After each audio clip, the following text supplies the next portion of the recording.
आधाय कृष्णप्रेष्ठाय भूतले श्रीमते भक्तिवेदांता स्वामी निति नामिने नमस्ते सारस्वते देव्यै गौरवाणी प्रचारिणे निर्विशेषा शून्यवादी पाश्चात्य देशधारिणे नमो महावदन्याय कृष्ण प्रेम प्रदायते कृष्णाय कृष्ण चैतन्य नामिने गौरत्विषे नमः। हे कृष्ण करुणा सिंधो दीनबंधो जगतपते गोपेश गोपिका कांता राधा कांता नमोस्तुते तप्त कांचन गौरांगी राधे वृंदावनेश्वरी वृषभानुसुते देवी प्रणमामि हरिप्रिये वाञ्छाकल्पतरोभयश्च कृपा सिन्धुभ्य एव च पतितानां भावनेभ्यो वैष्णवेभ्यो नमो नमः। जय जय श्री कृष्ण चैतन्य प्रभु नित्यानंद श्री अद्वैत गदाधर श्रीवासादि गौर भक्तवृंदा हरे कृष्णा कृष्ण कृष्णा हरे हरे हरे राम राम राम हरे हरे। जय जय श्री चैतन्य जय नित्यानंद जय द्वैत चंद्र जय गौर भक्त वृंदा। ओम नमो भगवते वासुदेवाय ओम नमो भगवते वासुदेवाय ओम नमो भगवते वासुदेवाय। नारायणं नमस्कृत्य नरं चैव नरोत्तमं देवीं सरस्वतीं व्यासं ततो जयमुदरेत् मूकं करोति वाचालं पङ्गुं लङ्घयते गिरिं यत्कृपातमहं వందే శ్రీగురుం దినతారణం పరమానంద మాధవం శ్రీ చైతన్య ఈశ్వరం. హరే కృష్ణ, అందరికీ స్వాగతం ఈరోజు కార్యక్రమంలోకి. हरे कृष्ण प्रभु जी, हरे कृष्ण दंडवत प्रणाम। हरे कृष्ण प्रभु जी, दंडवत प्रणाम प्रभु जी। దండత్ ప్రణామ మాతాజీ. दंडवत प्रणाम प्रभु जी। हरे कृष्ण। హరే కృష్ణ, దండత్ ప్రణామ. दंडवत प्रणाम। హరే కృష్ణ. సో అందరూ శివరాత్రి హరే కృష్ణ మహోత్సవాన్ని ప్రభుజీ, దండాత్ ప్రణాం ప్రభుజీ. చక్కగా జరుపుకున్నారా? यस प्रभु जी। చాలా సంతోషం. ఎంతమంది జాగరణ ఉన్నారు? 12 o'clock వరకే प्रभु जी। ఓకే ఓకే సంతోషం. ఏం చేశారు జాగరణ ఉండి? ఏదో శివుని ఇవన్నీ మా చూసుకున్నాం ఇంటి ప్రభు जी। ఎదురుగా మాలా వర్క్ చేసాం శివ ప్రభు जी। प्रभु जी నేనైతే చాంటింగ్ చేస్తాను ప్రభు जी। వెరీ గుడ్ వెరీ గుడ్, చాలా అదే సంతోషం. మాలా చేసుకున్నాం ప్రభు जी। Very good very good. ఏదో ఒక భక్తి నేను కూడా రసమైనటువంటి, చాటింగ్ చేశాను ప్రభుజీ. వెరీ గుడ్, ఏదో భక్తియుత 25 రౌండ్స్ కార్యక్రమాలు చేశాను. ఏదో ఒకటి చేయడం ఇంపార్టెంట్. చాలా సంతోషం.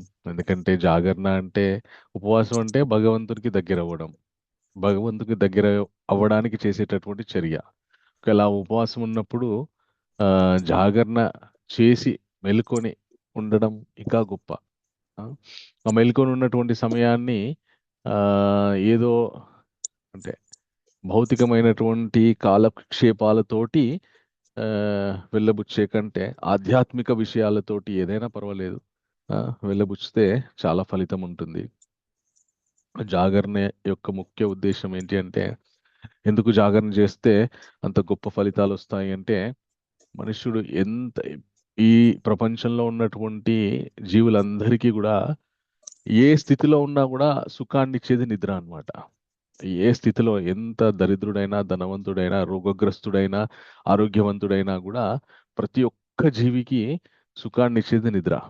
ఆ సుఖాన్ని త్యజించి భగవంతుని నామస్మరణతో గడుపుతుంటే భగవంతునికి చాలా ముచ్చటేస్తుంది అనమాట. అరే, నా గురించి వీళ్ళు సుఖాన్ని త్యజించి ఇంత నామజపం చేస్తున్నారా, లేదంటే నా గురించి వింటున్నారా, నా గురించి ఆలోచిస్తున్నారా అని భగవంతుడికి కూడా చాలా ముచ్చటేస్తుంది. అందుకే జాగరణ చేస్తే చాలా గొప్ప ఫలితాలు వస్తాయన్నమాట. ఓకే, చాలా సంతోషం. ఓకే, సో ఈరోజు మనము ఏ విషయం గురించి చర్చించుకోబోతున్నాము? రామానుజాచార్య గురించి చెప్పుకుంటూ ఇంకా కంటిన్యూషన్ ఈరోజు చేయాల్సింది ప్రభు వెరీ जी। గుడ్. సో శ్రీపాద రామానుజాచార్యుల వారి యొక్క జీవిత చరిత్రలో ఉన్నటువంటి మొదటి భాగంలో ఉన్నటువంటి, వారు సన్యాసాశ్రమం స్వీకరించే కంటే ముందు హరే కృష్ణ జరిగినటువంటి. ప్రభు। హరే కృష్ణ. అండి వాయిస్ తక్కువ వస్తుంది ప్రభుజీ. హరే కృష్ణ, ఇప్పుడు వినిపిస్తుందా? ప్రభుజీ వాయిస్ వినిపిస్తుంది ప్రభుజీ. తక్కువగా ఉంది ప్రభుజీ. ఓకే మామూలు మాతాజీ. కంటే చాలా తక్కువ బాగానే వస్తుంది. వినబడుతుంది ప్రభుజీ, క్లియర్ గానే ఉంది వాయిస్. వినిపిస్తుంది కానీ తక్కువ ఉంది ప్రభుజీ. ఓకే, మీరు మొబైల్ ఫోన్లో నుండి చూస్తున్నారా మాతాజీ? మీరు మొబైల్ ఫోన్లో నుండి కనుక లాగిన్ అయితే ఏదైనా కాల్ వస్తే ఆటోమేటిక్గా నా వాయిస్ చాలా తక్కువ చూసాం అయిపోతుంది అన్నమాట. ప్రభుజీ, అదేం లేదు ప్రభుజీ. మిగతా వాళ్ళందరికీ సరిగ్గానే వినపడుతుందంట. అంటే వాయిస్ వినిపిస్తుంది ప్రభుజీ, తక్కువ ఉంది, మీ సౌండ్ మొబైల్ తక్కువ ఉంది. వాల్యూమ్ ఒకసారి చెక్ చేసుకోండి. ఓకే, అలాగే okay, Prabhuji. Hare thank Krishna. You Mataji. Hare Krishna. అయితే రామానుజాచార్యుల వారు సన్యాసాశ్రమం స్వీకరించే కంటే ముందు వారి జీవితంలో జరిగినటువంటి ముఖ్యమైనటువంటి ఘట్టముల గురించి మనము చర్చించుకున్నాం. వాటి నుండి మనము ఏం తెలుసుకోవాలో, ఏ సారవంతమైనటువంటి విషయాలు తెలుసుకోవాలో, ఆ విషయాలు మన ఆధ్యాత్మిక జీవితానికి ఏ విధంగా ఉపయోగపడతాయో కూడా మనం తెలుసుకున్నాము. సో ఈరోజు మనము ఆ, రామానుజుల వారు ఎక్కడ సన్యాసం తీసుకున్నారు?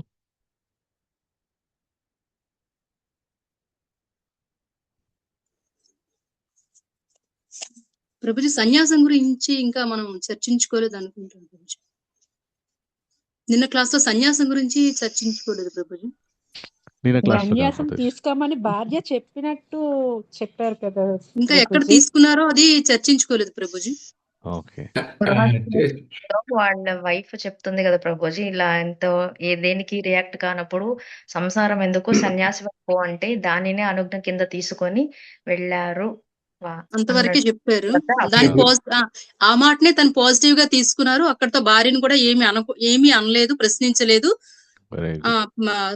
ఆ భార్య తన వస్తువులను సర్దుకొని తన పుట్టింటికి వెళ్ళేటప్పుడు తన్ని విడిచిపెట్టి తిను బయటికి వచ్చేసారు అన్నంత వరకు స్టాప్ అయింది ప్రభుజీ.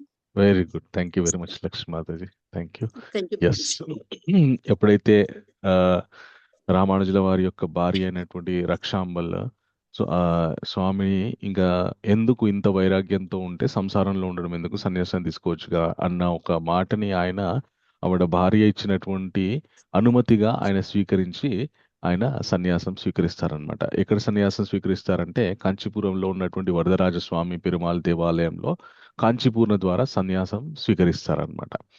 స్వీకరించినప్పుడు వారికి ఇచ్చినటువంటి నామం ఏంటి అంటే యతిరాజ. యతిరాజ అంటే యతి అంటే ఎవరైతే ఇంద్రియాలని నిగ్రహించుకొని అతీంద్రియమైనటువంటి స్థితిలో ఉంటారో వారిని యతీంద్రియులు అంటారన్నమాట. యతి అంటే ఒక మనకి ఈజీగా అర్థం కావాలి అంటే ఒక గొప్ప ఇంద్రియ నిగ్రహం ఉన్నటువంటి ఆధ్యాత్మిక గురు సాధకుడు అని అనుకోవచ్చు అనమాట. యతి రాజా అని చెప్పేసి, అలాగా యతిలకే రాజు లాంటి వాడా అని చెప్పేసి ఆయనకి బిరుదు ఇవ్వడం జరిగింది. గోస్వామి అనుకున్నట్టు. ఎస్ మాతాజీ, అలా కూడా అనుకోవచ్చు. అయితే ఇంకా రామానుజుల వారు సన్యాసం స్వీకరించిన తర్వాత కొంతకాలం కాంచీపురంలోనే ఉన్నారనమాట. ఉండి సన్యాసుల ఉన్నటువంటి ముఖ్యమైనటువంటి కర్తవ్యం ఏంటి అంటే వారు ఒకే చోట ఉండకూడదు. వారు ప్రయాణం చేస్తూ ఉండాలి, అంతటా పర్యటన చేస్తూ భగవద్ జ్ఞానాన్ని, భక్తిని, వీటిని ప్రచారం చేస్తూ పంచుతూ అందరికీ జ్ఞానాన్ని అనుగ్రహిస్తూ ఉండాలన్నమాట. ఎప్పుడైతే రామానుజుల వారు సన్యాసం స్వీకరించారో శ్రీరంగంలో కూడా తెలిసిందనమాట రామానుజుల వారు సన్యాసం స్వీకరించారని చెప్పేసి.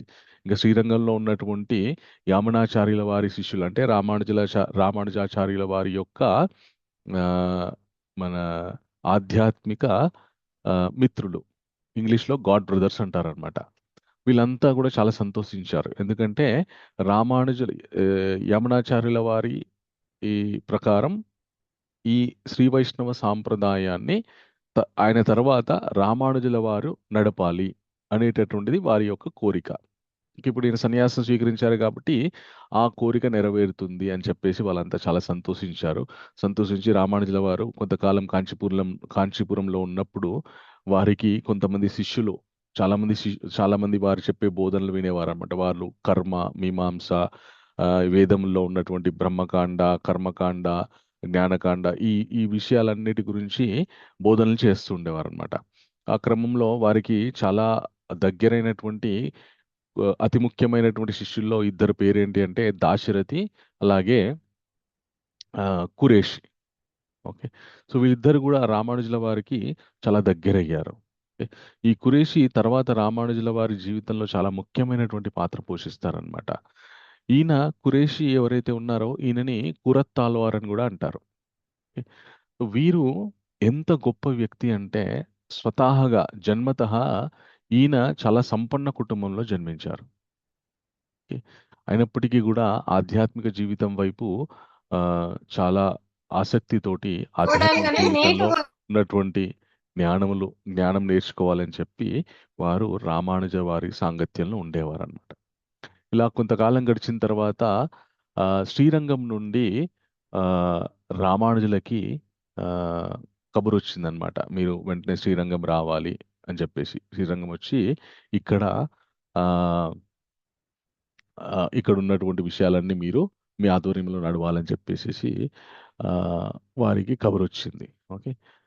అయితే ఎప్పుడైతే ఇంకా రామానుజుల వారు శ్రీరంగం వెళ్ళిపోయారో వారి శిష్యుల్లో ముఖ్యమైనటువంటి వాళ్ళలో ఉన్నటువంటి దాశరథి కురేషి అని చెప్పుకున్నాం కదా.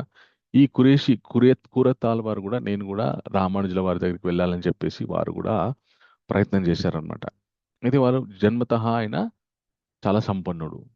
ఆయన దినచర్య ఎలా ఉండేదంటే ప్రొద్దున బ్రాహ్మీ ముహూర్తంలో వాళ్ళ ఇంటిది తలుపులు ఏవైతే ఉండే ఓపెన్ చేసి పెట్టేవారనమాట. మళ్ళీ అర్ధరాత్రి సమయానికి మళ్ళీ మూసేవారనమాట. ఎందుకు అంటే వీధి గుండా ఎవ్వరైనా కూడా వాళ్ళ ఇంట్లోకి వచ్చి ఆ, వాళ్ళ ఆతిథ్యం స్వీకరించవచ్చు అనమాట. అది వాళ్ళకి ఏది కావాలంటే అది అడిగి తీసుకోవచ్చు. డబ్బులు కావచ్చు, ఆహారం కావచ్చు, ఏదైనా కూడా వాళ్ళు లేదు అనకుండా అందరికీ దానం చేస్తూ ఉండేవారు అనమాట. ఇలాగ దానం చేస్తూ చేస్తూ కొంతకాలానికి వారు ఏమనుకున్నారంటే ఇంకా మనము రామానుజుల వారిని సేవించడానికి వెళ్ళిపోదామని చెప్పేసి ఉన్నదంతా కూడా ఊడ్చేసి ఇచ్చేసేసి వారు ఆ ఇంకా రామానుజుల వారి దగ్గరికి వెళ్దాం అనుకున్నారు. ఈయన కురత్తాల వారు వరదరాజ స్వామి పెరుమాళకి చాలా సేవలు చేస్తుండేవారు. ఒకసారి ఏం జరిగింది అంటే ఆ, వీరు చాలా అనారోగ్య బారిన పడ్డారు. పడ్డప్పుడు ఆ, అసలు లేచి ఏం చేసుకోలేకపోతున్నారు. ఉన్న డబ్బంతా కూడా దానం ఇచ్చేశారు. ఓకే. దానం ఇచ్చిన తర్వాత ఆ, ఇంకా తినడానికి ఏం లేదు, వాళ్ళని పోషించుకోవడానికి ఏం లేదు. అప్పుడు కురత్తాల్వార్ గారి యొక్క సతీమణికి చాలా బాధేసింది. అలాగే కొద్దిగా కోపం వచ్చింది. ఆవిడ వరదరాజస్వామి పెరుమాల్ని ఆ, ఒక ప్రశ్న అడిగిందనమాట. జీవితం మొత్తం నీ సేవలోనే గడిపాడు కదా ఇతను, నా భర్త. ఇంత దీనావస్థలో ఉన్నప్పుడు కనీసం మాకు ఎలాంటి మినిమం సౌకర్యాలు కూడా లేవు. ఇంత కష్టమా నీ భక్తులకి, ఇంత ఇంత కష్టపెడతామా నీ భక్తులని మీరు అని చెప్పేసి ఆవిడ వరదరాజ పెరుమాల్ని అడగడం జరిగింది. అడిగేసి ఆవిడ ఏడుస్తూ అలాగే కూర్చుంది. కొద్దిసేపటికి వాళ్ళ ఇంటికి ఎవరో వస్తారనమాట. డోర్ తట్టగానే ఓపెన్ చేయగానే చూస్తే ఒక యువకుడు చక్కగా చాలా ప్రసాదం తీసుకొని వచ్చి ఆవిడకి ఇస్తాడు. ఈగానే ఆవిడ ఆశ్చర్యపోతుంది. ఈవిడ తెచ్చి కూరత్తాల వారికి పెడుతుంది. పెట్టగానే ఆయన చూసి అరే ఇది వరదరాజస్వామి ప్రసాదం కదా, మన దగ్గరికి ఎలా వచ్చింది, మనం దేవాలయానికి వెళ్ళలేదు కదా, ఎలా వచ్చింది అని ఆయన ఆలోచిస్తారు. ఈవిడ చెప్పదు. ఆయన అడుగుతాడనమాట, నువ్వేమన్నా వరదరాజ స్వామిని అడిగావా అని చెప్పేసి అడుగుతాడనమాట. అడగానే ఆవిడ చెప్తుంది, అవును అడిగాను. మీరు ఇంత దీన స్థితిలో ఉన్నారు, మీరు ఇప్పుడేం డబ్బులు సంపాదించలేరు, మీకు తినడానికి ఆహారం కూడా లేదు, మీరు ఇంత భక్తి చేస్తున్నారు, మిమ్మల్ని చూసుకోకపోతే స్వామి మరి ఎలా అని చెప్పేసి నేను స్వామి నిలదీశానని చెప్పి ఆవిడ చెప్తుంది. చెప్పగానే ఆయన వాళ్ళ భార్యని ఏమంటారంటే, మనము భగవంతుడికి భక్తులం, మనం భగవంతుడికి సేవ చేయాలి, భగవంతుడు మనకి సేవ చేయాలని ఎప్పుడు కోరుకోకూడదు, దయచేసి ఇంకోసారి నువ్వు ఇలా భగవంతుణ్ణి అడగకు అని చెప్పేసి చెప్పారనమాట. చెప్పి ఇంకా తర్వాత వారు శ్రీరంగం వెళ్దామని అనుకున్నారు. అయితే వీరు కూరతాల్వార్ గారు ఎలా అంటే వారు పరమ వైరాగ్యమూర్తి. అయితే వారి సతీమణికి మనం శ్రీరంగం వెళ్తున్నాము కానీ దారిలో ఏవైనా మనకి ఇబ్బంది కలుగుతుందేమో అని చెప్పేసేసి ఆవిడ ఆ, అనుకుందనమాట. అయితే సరే అని ఇద్దరు అడవి గుండా వెళ్తూ ఉంటే వీరి భార్య కురుతాల వారితో అంటుంది, ఏమండి నాకు ఎందుకో భయంగా ఉంది అండి అని చెప్పేసి అంటుంది. అనగానే ఆయన ఏమంటారంటే, ఎందుకు భయం, మన దగ్గర ఏదన్నా ఉంటే అప్పుడు మనకు భయం భయం వేస్తుంది. ఎందుకంటే అది పోతుందేమో అని చెప్పేసేసి.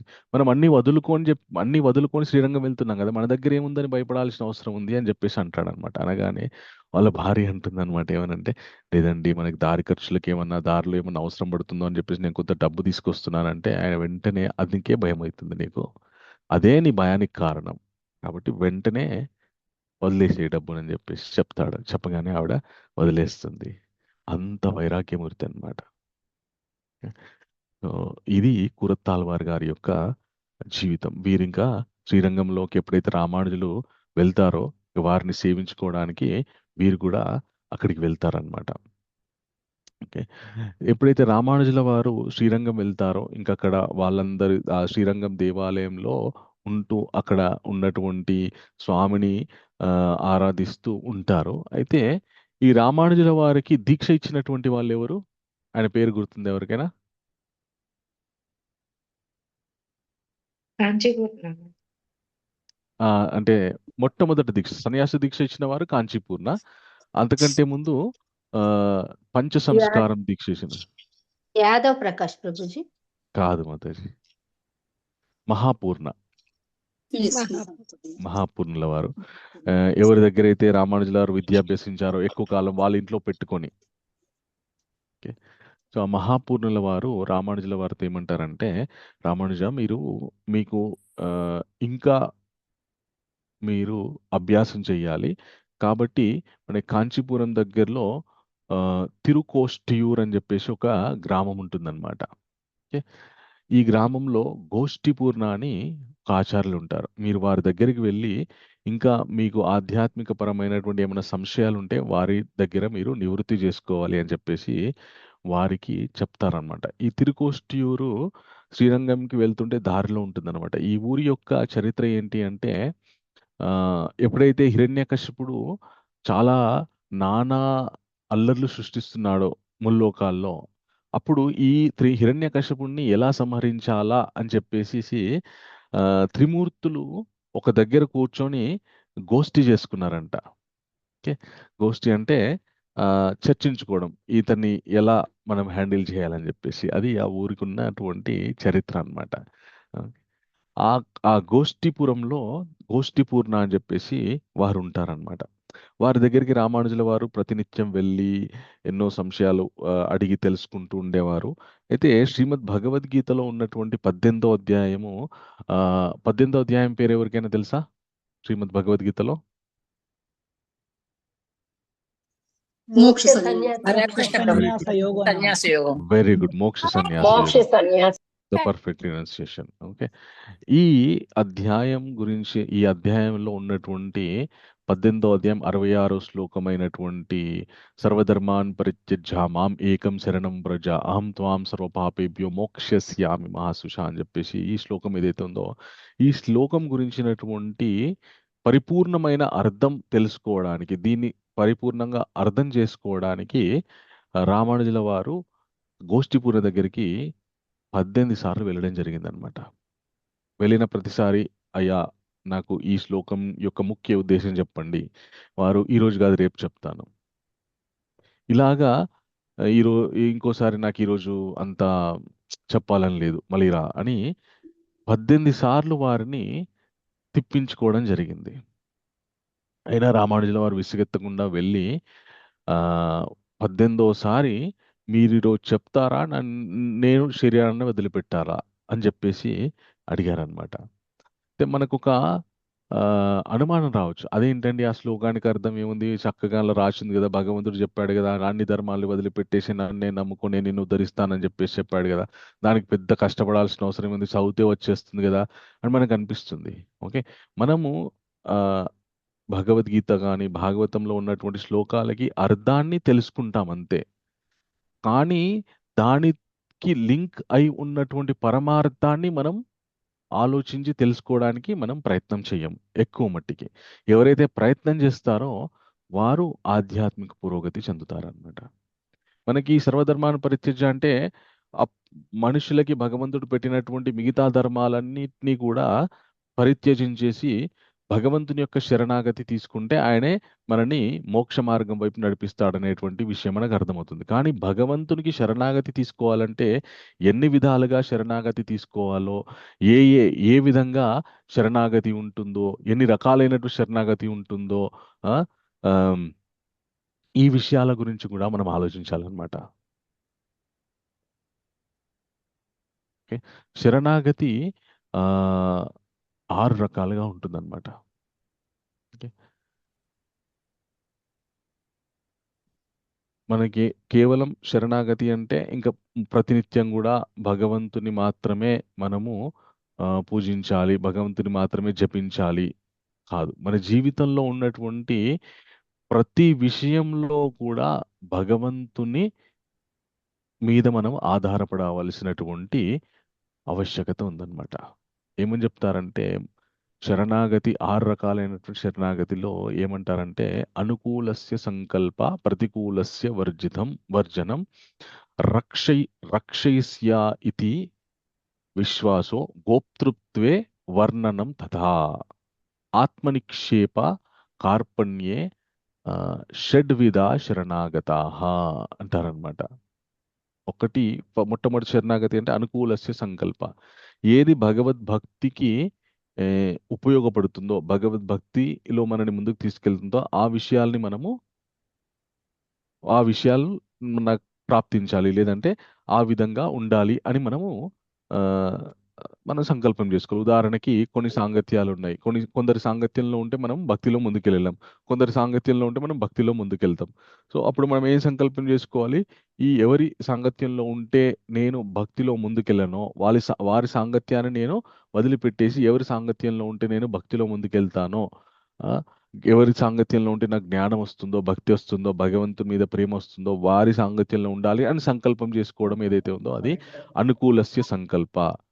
ప్రతికూలస్య వర్జనం అంటే ఏదైతే భక్తికి అవరోధంగా ఉంటుందో వాటిని విసర్జించడం, వదిలిపెట్టడం, త్యజించడం, వాటి జోలికి వెళ్లకుండా ఉండడం. ఉదాహరణకి ఆహారం కావచ్చు, లేదంటే జీవన శైలి కావచ్చు, ఇంకేదైనా కావచ్చు.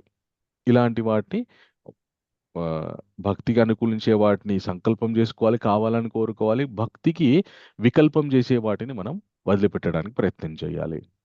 ఓకే, అనుకూలస్య సంకల్ప ప్రతికూలస్య వర్జనం రక్షయిష్యా ఇతి విశ్వాసో. భగవంతుడు నన్ను ప్రతినిత్యం రక్షిస్తూ ఉంటారు అనే పరిపూర్ణమైనటువంటి నమ్మకంతో ఉండాలి. ఎలాగైతే గజేంద్రుడు ఆయన చివరి శరీరంలో ఉన్నటువంటి చివరి ఊపిరి వరకు కూడా ప్రయత్నం చేస్తూ భగవంతుడు వచ్చి నన్ను కాపాడుతాడనే నమ్మకంతోటే ఉన్నాడు తప్ప భగవంతుడు నేను ఇంత ప్రార్థిస్తున్నా కానీ ఆయన రావట్లేదు కాబట్టి ఉన్నాడో లేడో, ఎందుకు అనవసరంగా టైం వేస్ట్ అని చెప్పేసి ఆయన అనుకోలేదు. ప్రార్థిస్తూనే ఉన్నాడు.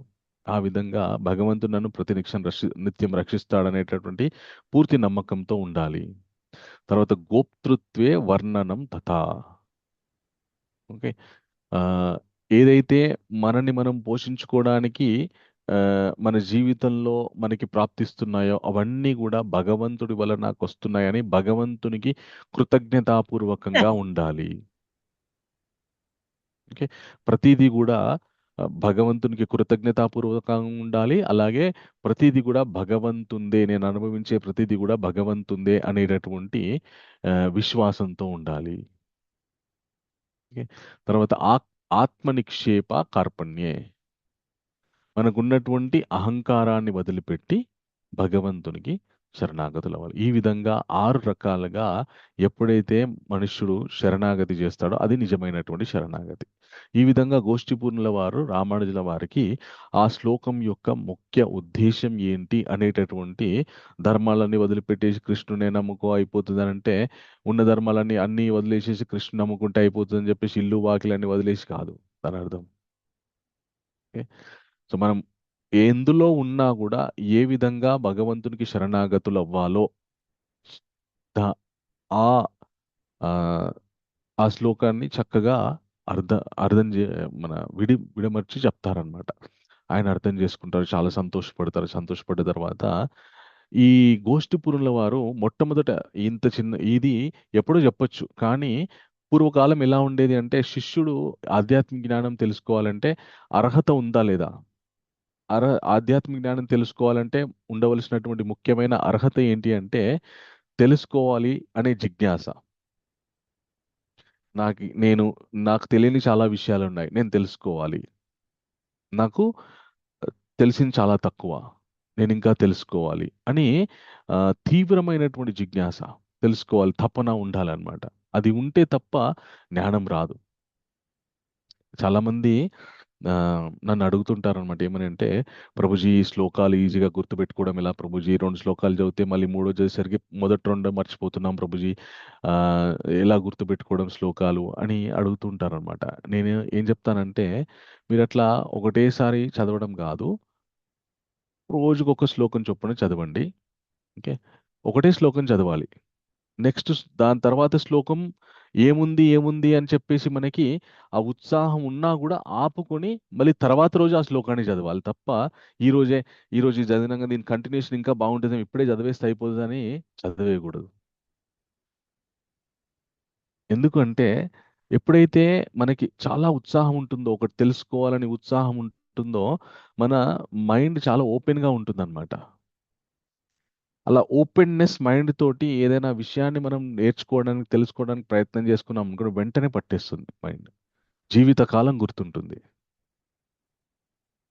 అలా ప్రయత్నం చేస్తే ఆ, చా- ప్రయత్నం చేయాలి, అలా నేర్చుకోవాలి, మళ్ళీ ప్రతినిత్యం మననం చేస్తూ ఉండాలి, చేస్తుంటే గుర్తుంటాయి అన్నమాట. అలాగా ఓకే, ఆ, రామానుజుల వారికి కూడా అంత జిజ్ఞాస ఉందా లేదా, తపన ఉందా లేదా తెలుసుకోవడానికి పరీక్షించారనమాట గోష్ఠిపూర్ణుల వారు. పరీక్షించి, నువ్వు అర్హుడవయ్యా రామానుజ, నీకు నేను ఒక గొప్ప మంత్ర ఉపదేశం చేస్తానని చెప్పేసి రామానుజుల వారి చెవిలో ఒక మంత్రాన్ని అష్టాక్షరి మంత్రాన్ని ఉపదేశిస్తారనమాట. ఈ అష్టాక్షరి మంత్రం మనకంటే ఇప్పుడు మంత్రాలు ఈ గూగుల్లో కొడితే శాస్త్రాల్లో ఎన్ని మంత్రాలు ఉన్నాయి అన్ని వచ్చేస్తాయి. ఓకే, సో ఇప్పుడు మనకి గొప్ప గురువు ఎవరు అంటే గూగుల్ అన్నమాట. గూగుల్ లేదంటే యూట్యూబ్ని అసిస్ట్ చేస్తుంది అనమాట. ఇద్దరు కూడా చాలా, యూట్యూబ్ అనేటువంటిది ప్రామాణికమైనటువంటి ఆ, ఒక మన ఏమంటారు లైబ్రరీ. ఓకే, గూగుల్ ఒక ప్రామాణికమైనటువంటి శాస్త్రం. దీనిలో ఏదొస్తే అదే, అది ఎప్పుడు ఏ సందర్భంలో ఎందుకు చెప్పారు, ఎలా చెప్పారు అవన్నీ మనకు అనవసరం, ఏదొస్తే అదనమాట. కానీ అప్పట్లో అట్లా కాదు. అప్పట్లో ఒక ప్రామాణికమైనటువంటి ఆచార్యుని ఆశ్రయించి ఎంతో కాలం వారికి సేవ చేస్తే అప్పుడు వారు కరుణించి మంత్రోపదేశం చేసేవారు అనమాట. ఎవరికి పడితే వాళ్ళకి మంత్రాన్ని ఇచ్చేవారు కాదనమాట. ఎందుకంటే వాటిని దుర్వినియోగం చేస్తారని చెప్పి. సద్వినియోగం చేస్తాడు అని వాళ్ళకి అనిపిస్తేనే వాళ్ళకి ఉపదేశించేవారు. రామానుజుడు సద్వినియోగం చేస్తారని చెప్పి నీకు మంత్రాన్ని ఉపదేశిస్తానని వారికి అష్టాక్షరి మంత్రాన్ని ఉపదేశించి, ఈ మంత్రాన్ని నువ్వు ఎవరికి చెప్పకు, ఏ, ఇది నువ్వు అన్యులకి చెప్తే నువ్వు నరకానికి వెళ్తావు, వాళ్ళు స్వర్గానికి వెళ్తారని చెప్పేసి చెప్తారనమాట. చెప్పగానే రామానుజుల వారు వారి గురువు గారిని యొక్క ఆ, ఆశీర్వాదం తీసుకొని వారు గురుగారి దగ్గర నుండి వెళ్ళిపోతారు. వెళ్ళిపోతే సామాన్యమైనటువంటి ప్రజలు రామానుజుల వారిని అడుగుతారనమాట, రామానుజ మీరంటే చాలా జ్ఞానులు, గొప్ప భక్తులు, మీకు గురుగారి యొక్క కటాక్షం వల్ల ఆ, ఈ భౌతిక జన్మ నుండి ఆ, భౌతిక జీవితం నుండి ఆధ్యాత్మిక జీవితంలోకి వెళ్ళడానికి కావలసినటువంటి మంత్ర సాధన మీకు తెలిసింది. మరి మాలాంటి సామాన్యుల పరిస్థితి ఏంటి, మాకెవరు చెప్తారంటే, రామానుజ వారు ఏం చేస్తారంటే, ఆ తిరుకోష్టియూరులో ఒక దేవాలయం, ఏ దేవాలయం ఉంటుందో, మెయిన్ దేవాలయం ఏదైతే ఉంటుందో ఆ దేవాలయం గోపురం మీదకి ఎక్కి వారు అందరికీ వినపడే విధంగా ఈ అష్టాక్షరి మంత్రం ఏదైతే ఉందో, ఓం నమో నారాయణాయ నమః అని ఆ మంత్రాన్ని అందరికీ వినపడే విధంగా అరుస్తారనమాట. అరవగానే అందరూ తెలిసేసుకుంటారు. ఈ గురువు గారికి తెలుస్తుంది. ఆయన వచ్చి రామానుజుల వారిని, ఎంత మూర్ఖుడివి నువ్వు, నేను నీకు ముందే చెప్పాను, ఈ మంత్రాన్ని నువ్వు ఎవరికైనా చెప్తే నువ్వు నరకానికి వెళ్తావు అని చెప్పేసి, నీ మీద నమ్మకంతో నేను నీకు చెప్పాను, ఇప్పుడు నువ్వు నరకానికి వెళ్తావు అని చెప్పేసి చెప్తారన్నమాట. చెప్పగానే రామానుజుల వారు ఏమంటారంటే, అయ్యా ఇంతమంది స్వర్గానికి వెళ్ళినప్పుడు నేను ఒక్కడి నరకానికి వెళ్తే పెద్ద పొయ్యేదేముంది అని చెప్పేసి వారు అంటారనమాట. అంటే ఒక వైష్ణవుడికి ఉండవలసినటువంటి ముఖ్య గుణం ఏదైతే ఉందో, పర్వ పరదుఃఖ దుఃఖి పరసుఖ సుఖి. ఇతరులు దుఃఖపడుతూ ఉంటే ఈయన చూస్తూ ఊరుకోలేడు, ఇతరులు సుఖపడుతుంటే ఈయన కూడా సుఖపడతాడనమాట. కానీ అవైష్ణవుల యొక్క జీవితంలో ఎలా ఉంటుందంటే ఇతరులు సుఖపడుతుంటే మనం చూస్తూ ఊరుకోలేం. ఇతరులు దుఃఖపడుతుంటే అదే మనకి సంతోషం. మంచిగా అయింది, వాళ్ళకి అట్లే కావాలి, నా మాట ఏం లేదు అని చెప్పేసి మనకి అనిపిస్తుంది అనమాట. అంతే తప్ప వైష్ణవుడు ఎప్పుడైనా కూడా శత్రువైనా కూడా మనకి భగవద్గీతలో భగవంతుడు చెప్పాడు, సుహృన్మిత్రారుధాసీన మధ్యస్థ ద్వేష బంధు సాధుస్వపిచ పాపేచు సమబుద్ధిర్ విశిష్యతే. సుహృన్మిత్రార్ ఉదాసీన. ఆ, నీ నీ మంచి కోరేవారు నీ మిత్రులయందరూ ఎప్పటికి కూడాను ఉదాసీనంగానే ఉండు. సుహృన్మిత్రారు ఉదాసీన మధ్యస్థ ద్వేష బంధుసు. నిన్ను ద్వేషించేవారు నీ బంధువులు ఎవరైతే ఉన్నారో వారితోని నువ్వు ఆ పగ పగతో లేదా పూర్తి స్నేహంతో కాకుండా మధ్యస్థంగా ఉండు. ఇటు పగబెట్టుకోకు, అటు వారితో పూర్తిగా ఇంకా వీరే నా ప్రాణ స్నేహితులు అనే భావనతో కూడా ఉండకు. వాళ్ళని ద్వేషించకు, అభిమానించకు. మధ్యస్థంగా నిన్ను ద్వేషించే వాళ్ళు అలాగే నీ బంధువులతో ఉండు. సురున్మిత్రారు యుధాసీన మధ్యస్థ ద్వేష బంధుసు సాధు స్వపిచ పాపవిషు సమబుద్ధిర్ విశిష్యతే. సాధువులయందు పాపాత్ములయందు సమబుద్ధిర్ విశిష్యతే. సమమైనటువంటి బుద్ధితో ఉండు. సాధువు కనిపించాడు కదా అని చెప్పేసి వారికి సాష్టాంగాలు చేసేసి, ఓ వారిని మీరు గొప్పవారండి, మీరు అదండి, మీరు ఇదండి, మీరు యతీంద్రియులండి, మీరు గోస్వాములండి, మీరు లేకపోతే ఈ మా జీవితమే లేదని ఏదో అంటే అప్పటికప్పుడు వాళ్ళని ఏదో సంతోష పెట్టాలని పొగిడేసేసి ఎవరైనా పాపాత్ములు అంటే ఆ ఏదో జీవితంలో కలిసి రాక ఏవో తప్పులు చేస్తున్నారు కొందరు. అలాంటి వాళ్ళు కనిపిస్తే చీ పాపిస్తుడా, నీ మొహం నాకు చూపించకు, దరిద్రుడా కనపడకు అని ఇట్లా అట్లా కాకుండా అందరూ భగవంతుని యొక్క ప్రణాళికలో భాగస్వాములే. ఎవరైతే వారిని భగవంతుని శరణు వేడుకుంటున్నారో వారికి పురోగతి, వేడుకోని వారికి అధోగతి దక్కుతుంది. కాబట్టి ఇది భగవంతుని యొక్క ప్రణాళిక. నేనెందుకు ఒకరి మీద ద్వేషము అభిమానం పెంచుకోవాలి అని చెప్పేసి మధ్యస్థ బుద్ధితోటి ఉండాలన్నమాట. ఇది భగవంతుడు భగవద్గీతలో చెప్పారు. సో వైష్ణవుడికి ఉండవలసినటువంటి ప్రాథమిక గుణం ఇదనమాట. ఈ గుణాలు ఎప్పుడైతే పెంపొందించుకుంటూ ఉంటాడో అతను ఈ విషయం ఎక్కడ చెప్తారంటే స్వామి భగవద్గీతలో 6వ అధ్యాయంలో చెప్తారు. ఈ 6వ అధ్యాయం పేరేంటి, ఎవరైనా చెప్పండి? భగవద్గీత 6వ అధ్యాయం పేరు ధ్యాన యోగం. ఓకే, అష్టాంగ యోగాన్ని ఇందులో చక్కగా విడమరిచి చెప్తారంట స్వామి. ఓకే, సో ఈ అష్టాంగ యోగ చెప్పినప్పుడు అన్నిటినీ ఇంద్రియాలు నిగ్రహించుకొని ధ్యానం చేసుకోండి అని చెప్తాడు.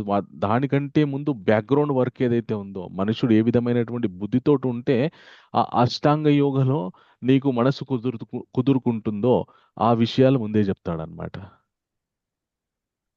అది అష్టాంగ యోగ కావచ్చు, భక్తి యోగ కావచ్చు. ఈ గుణగణాలు ఏవైతే ఉన్నాయో అందరితోని సమదృష్టితో ఉండడం, ఎవరి యందు ద్వేష భావన, చాలా అభిమాన భావన ఇవన్నీ పెట్టుకోకుండా మధ్యస్థంగా మిత్రుల యందు, శత్రువుల యందు, బంధువుల యందు, అలాగే సమబుద్ధితోటి పాపాత్ముల యందు, సాధుల యందు అందరితో ఎలాగైతే మధ్యస్థంగా ఉంటాడో ఆటోమేటిక్గా అతని మనసు సాత్వికమైపోయి భక్తి చేయడానికి, భగవంతుని మీద తొందరగా మనసు లగ్నం అవ్వడానికి చాలా చాలా పర్ఫెక్ట్గా తయారవుతుందన్నమాట.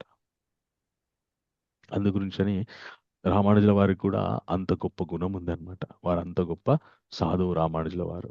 ఓకే, అందు గురించనే వారు ఎప్పుడైతే వారి గురువు గారితో ఈ విషయం అంటారు, ఇంతమంది స్వర్గానికి పోతే నా వల్ల, నేను ఒక్కడిని నరకానికి పోతే పెద్దగా దానివల్ల నష్టపోయేది ఏం లేదు గురుగారు అనగానే, అప్పుడు వాళ్ళ గురువు గారు కూడా ఈయన్ని చూసి వారు చాలా సంతోషిస్తారనమాట.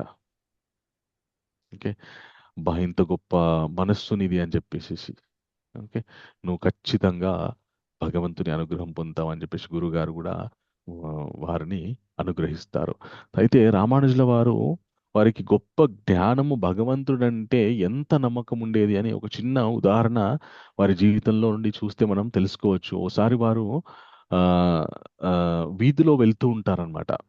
వెళ్తూ ఉంటే ఆ వీధిలో అల్లరిచిల్లరిగా తిరిగేటటువంటి కుర్రాళ్ళు కొందరు ఉంటారు. వాళ్ళు ఏం చేస్తారంటే వాళ్ళు ఒక చోట ఆడుకుంటూ ఉంటారు. అక్కడ మట్టిలో రంగనాథ స్వామి బొమ్మను దించుతారు. ఓకే, దించి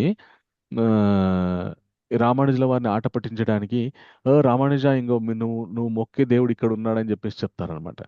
చెప్పగానే ఆయన ఆ మట్టిలో వాళ్ళు గీసిన రంగనాథ స్వామి ఆ ఆ, రూపం ఏదైతే ఉందో ఆ రూపానికి వారు సాష్టాంగ ప్రణామం చేస్తారు. చేయగానే ఈ పిల్లలు ఈ ఏ, ఆకతాయిలు ఎవరైతే ఉన్నారో వీళ్ళు ఆశ్చర్యపోతారు. "ఓ, ఈయనేంటి ఆ, ఇక్కడ కూడా దేవుని దీంట్లో కూడా దేవుని చూసి అందరు నలుగురు తొక్కే నేల మీద భగవంతుని బొమ్మ గీస్తే అక్కడ కూడా వారు ప్రణామం చేస్తారనమాట. అలా ఆశ్చర్యపోతారు. ఓ అట్లనా అని చెప్పేసి తర్వాత రోజు ఏం చేస్తారంటే అదే అక్కడే ఆ భగవంతుని యొక్క మూర్తి గీసి "ఓ రామానుజ ఇంకో మీ దేవుడు ఇప్పుడే మేము అర్చన చేసాం ప్రసాదం తీసుకొని మట్టి చేతిలో పెట్టేస్తారనమాట. ఆయన తినేస్తారు. వాళ్ళకప్పుడు వారు రామానుజుల వారి పాదాల మీద పడి క్షమించండి, మమ్మల్ని మన్నించండి, మీ గొప్పతనం మాకు అర్థం అవ్వక మేము ఇలాగ మిమ్మల్ని ఆట పట్టించాలనుకున్నామని చెప్పేసి వారు అంటారనమాట. రామానుజుల వారు అప్పటికి శ్రీరంగంలో ఆయనకి అప్పటికే యతిరాజు అని బిరుదు. ఆయనకి ఎంతో మంది శిష్యులు ఉన్నారు. అలాగే ఆయన ఎంతో సమాజ సేవ చేశారు. జాతి కుల మత భేదాలేవి ఈ తారతమ్యాలేవి చూడకుండా ప్రతి ఒక్కరిని సమదృష్టితో చూస్తూ అందరూ ఉద్ధరింపబడాలనే ఉద్దేశంతోటి అందరికీ కూడా భగవన్నామాన్ని ఉపదేశించినటువంటి గొప్ప వ్యక్తి. ఈ ఆకతాయిల్ని నిరోధించడం పెద్ద కష్టమా? వెళ్ళండి రాను రెండు కొట్టేస్తే లేదంటే వాళ్ళ శిష్యులకు చెప్పేస్తే వీళ్ళ పని చెప్పేస్తారు. కానీ ఒక జ్ఞాని ఎలా ఉంటాడంటే చిన్నవారైనా పెద్దవారైనా వారు చేసినటువంటి తప్పుని ఏలెత్తి చూపించకుండా వారే మేమి తప్పు చేశాము అని రియలైజ్ అయ్యే విధంగా ప్రవర్తిస్తారనమాట. వారంతల వారే మేం చేసిన తప్పు అని వారంతల వారే క్షమార్పణలు అడిగే విధంగా వారితోని ప్రవర్తిస్తారు. మీరు కూడా ఆధ్యాత్మిక జీవితంలో జ్ఞానము నేర్చుకుంటూ భక్తి చేస్తూ జపం చేస్తూ భగవంతుని మీద ప్రేమ పెంచుకుంటూ ఉంటారు కదా. మీ జీవితంలో కూడా ఇలాగ జరుగుతుందన్నమాట. ఇతరుల యందు కోపము ద్వేషము ఎందుకు ఇప్పుడు అనవసరంగా టైం వేస్ట్, టైం వృధా. ఇప్పుడు ఇదంతా భగవంతుని ప్రణాళిక కదా. మరీ విషమ స్థితికి వస్తే తప్ప పెద్దగా చిన్న చిన్న విషయాలకు పట్టించుకోరనమాట. దీనివల్ల సమాజంలో మనకి సత్సంబంధాలు ఏర్పడతాయి. అలాగే కుటుంబంలో కూడా మంచి ఆ, సంబంధాలు ఏర్పడతాయి అన్నమాట. ఓకే, అది అంటే చాలా రియలైజ్ చేయడం చేస్తే అది ఖచ్చితంగా ఉంటుంది. నేను ఈ విషయాలు విని ఒకసారి ప్రాక్టికల్గా ఇది పాటిద్దామని నా జీవితంలో నేను పాటించాను అనమాట. ఓకే, నేను స్వానుభవంతో చెప్తున్నాను. ఒక సందర్భం ఒకసారి మా ఆవిడకి నాకు చాలా గొడవ అయింది. ఇద్దరం భోజనం చేస్తున్నాం ఏదో విషయంలో చాలా ఆవిడ నా మీద అరిచేస్తుంది అనమాట. ఓకే, అరిచేస్తుంటే నేను ఏం అనట్లేదు. సరే ఓకే అరుస్తుంది కదా అని చెప్పేసి అట్లాగే అరుస్తుంది అరుస్తుంది అరుస్తుంది నేను కామ్గా ఉన్నాను. కొద్దిసేపు అయిన తర్వాత నేను ఆవిడతో ఏమన్నానంటే నువ్వు ఇలాగ అరిచి అరిచి అరిచి అరిచినా కూడా నేనే లాభపడతాను, నువ్వు అరవకుండా మౌనంగా ఉన్నా కూడా నేనే లాభపడతాను అని చెప్పేసి అన్నమాట. ఆవిడ అడిగింది ఎట్లా అని కోపంగా అడిగితే, ఇట్లా నువ్వు అరుస్తూ అరుస్తూ ఉన్నావు అనుకో నాకు సంసార జీవితం మీద నుండి వైరాగ్యం వైపు నా మనసు వెళ్తుంది. మౌనంగా ఉన్నావు అనుకో ఇంట్లో కూర్చొని జపం చేసుకొని నీకు సహాయంగా ఉంటాను, నీ ఇష్టం. హరే ఏది కృష్ణ. కావాలో హరి ఏది బోల్ కావాలో శివ ప్రభుజీ. హరి ఏది బోల్ కావాలో ప్రభు. నిర్ణయించుకో అని ఇది చెప్పేసి అందరిలో అనమాట. ఉన్నదే హరి బోల్ ప్రభు హరి బోల్ హరి బోల్ ప్రభుజీ. ఇది చెప్తే ఆమె మీరు ఇంతే ఏమింతే ఆవిడే ఎస్ పావని మాత హ్యాండ్ రైజ్ చేశారు. హరే కృష్ణ ప్రభుజీ. నాకు యాక్చువల్గా మొన్న ఫ్రైడే నుంచి డౌట్ ఉండింది. రామానుజాచార్యని వాళ్ళ వైఫ్ అంటుంది కదా రత్నాంబాలు. సో ఇలాగా సేమ్ ఇదే ఎగ్జాంపుల్ రిలేట్ చేశారు కాబట్టి నేను ఉండలేక అడుగుతున్నాను ప్రభుజీ. సో ఎప్పుడైతే ఇలాగా ఆమె అనుమతి కింద తీసుకొని ఆయన సన్యాసానికి వెళ్ళిపోతారు, ఆ తర్వాత ఎప్పుడు కలవలేదా? తర్వాత ఎప్పుడు అసలు కలవలేదు సాంసారిక ఇంకా, కలవలేదా కలవలేదు ప్రభు? కలవలేదు. మహాత్ముల లైఫ్ స్టోరీ అంటే అంటే ఒక మనసుతో ప్రభుజీ అయిపోయింది. కోపం మీద అంటారు ప్రభుజీ ఉమ్, సన్యాసం తీసుకో అని. అంటే తర్వాత మళ్ళీ కాంప్రమైజ్ అయిపోతారు. అంటే అలాగా ఒక కోపం మీద వచ్చితే దాన్ని మనం స్వీకరించవచ్చా? అంటే అప్పటికే రామానుజుల వారు చాలా విసిగెత్తిపోయారనమాట. వారికి ఉన్నటువంటి ముందున్నటువంటి ధ్యేయం తెలుసు. అలాగే ఆవిడని మార్చాలని చాలా ప్రయత్నం చేశారు. ఓకే. అదే కానీ ప్రభు, సంకీపూర్ణని మహాపూర్ణని ఆ, ఇద్దరిని కూడా ఇస్తారు కదా ఆవిడ ఇంటి దగ్గరికి ఇద్దరిని వచ్చి. కూడా మహాత్ముల్ని నిందిస్తుంది ఆవిడ అంటే ఆయన విసిగెత్తిపోతారు. కానీ విసిగెత్తాను కదా అని చెప్పేసి వదిలిపెట్టలేదు. ఓకే. రేపు పొద్దున ఎప్పుడైనా వచ్చి ఆవిడే వచ్చి ఇలాగ మీరు ఎట్లా చేస్తారు, ఇది ఇది తప్పు కదా, సంసార బాధ్యతల నుండి ఇట్లా అర్ధాంతరంగా తప్పుకుంటే ఎట్లా అంటే మరి మీరే అన్నారు కదా అని అనొచ్చు. ఆలోచించి మాట్లాడక ఇప్పుడు నీ నీ కోపమే తన శత్రువు అని మనకి తెలుగులో ఉంది కదా ఒకటి. అలాగే నీ కోపంగా నువ్వే అన్నావు, నువ్వు తెలుసుకో ఫస్ట్ ఆఫ్ ఆల్. అంత కోపంగా ఉండకూడదని చెప్పేసి, కోపం వస్తే క్రోధాత్ భవతి సమ్మోహ సమ్మోహ స్మృతి విభ్రమ స్మృతి భ్రంశాత్ బుద్ధినాశం బుద్ధినాశం. బుద్ధినాశాత్ ప్రణశ్యతి. ఓకే. క్రోధంతో ఉంటే మనకున్నటువంటి జ్ఞానం కోల్పోతాం. జ్ఞానం కోల్పోతే విచక్షణ కోల్పోతాం, ఏది మంచి చెడు అని చెప్పేసి. ఎప్పుడైతే విచక్షణ కోల్పోతామో జరగాల్సిన దారుణం జరిగిపోతుంది. ఓకే. కానీ ఆ రామానుజుల వారి జీవితంలో వారు ఎంతో జ్ఞానాన్ని సముపార్జించిన తర్వాత అది స్వీకరించారంట. నాకు ఒక వ్యక్తి కొంతకాలం క్రితం కాల్ చేశారనమాట. చేసి ఏమన్నారంటే, అయ్యా నేను ఆ, ఆశ్రమంలో జీవిద్దాం అనుకుంటున్నాను, నేను ఇల్లు వాకిలన్నీ వదిలిపెట్టేద్దాం అనుకుంటున్నాను, వచ్చేసి నాకు మీ దేవాలయంలో ఎక్కడైనా ఆశ్రమం ఉంటే నాకు ఇవ్వండి, నేను అక్కడే ఉంటానని చెప్పేసి చెప్పారనమాట. చెప్తే నాకు చాలా లాభం, నాకు గుడిని చూసుకోవడానికి ఒక మనిషి కావాలి నాకు. ఓకే. సో అప్పుడు చెప్పి చాలా సంతోషం అండి, రండి రండి రండి రండి" అని చెప్పేసి వచ్చి రమ్మని చెప్పొచ్చు. కానీ అది కాదక్కడ. నేను ఆ డీటెయిల్స్ అడిగాను. అసలు ఎందుకు మీకు ఈ ఆలోచన వచ్చింది? దాని ఆలోచన వెనకాల జరిగినటువంటి ఏ సిట్యుయేషన్స్ మీకు ఈ ఈ ఆలోచన తెప్పించాయి? కారణం ఏంటి అంటే ఆయన చెప్పారనమాట. మా ఇంట్లో అండి, మా ఆవిడతో అస్సలు నాకు పడట్లేదండి. దాదాపు 30 ఏళ్ళయిందండి సంసారం చేస్తున్నాను. తను చెప్పిందే వేదంగా నమ్మేస్తుంది. మనం చెప్తే వినదు. విసిగెత్తిపోయాను నేను. నాకుంది ఒకే ఒక్క అబ్బాయి అండి. పెళ్లి ఈడుకొచ్చాడు. వాడికి పెళ్లి చేద్దామన్నా కూడా ఆవిడ చేసేటట్టు లేదు. ఎందుకంటే మూర్ఖం, ప్రతి ఒక్కరితో వాదిస్తూ ఉంటుంది. అది ఇది అని చెప్పాడనమాట. వాళ్ళ ఆవిడ మీద లడా కంప్లైంట్ చెప్తూనే ఉన్నాడనమాట.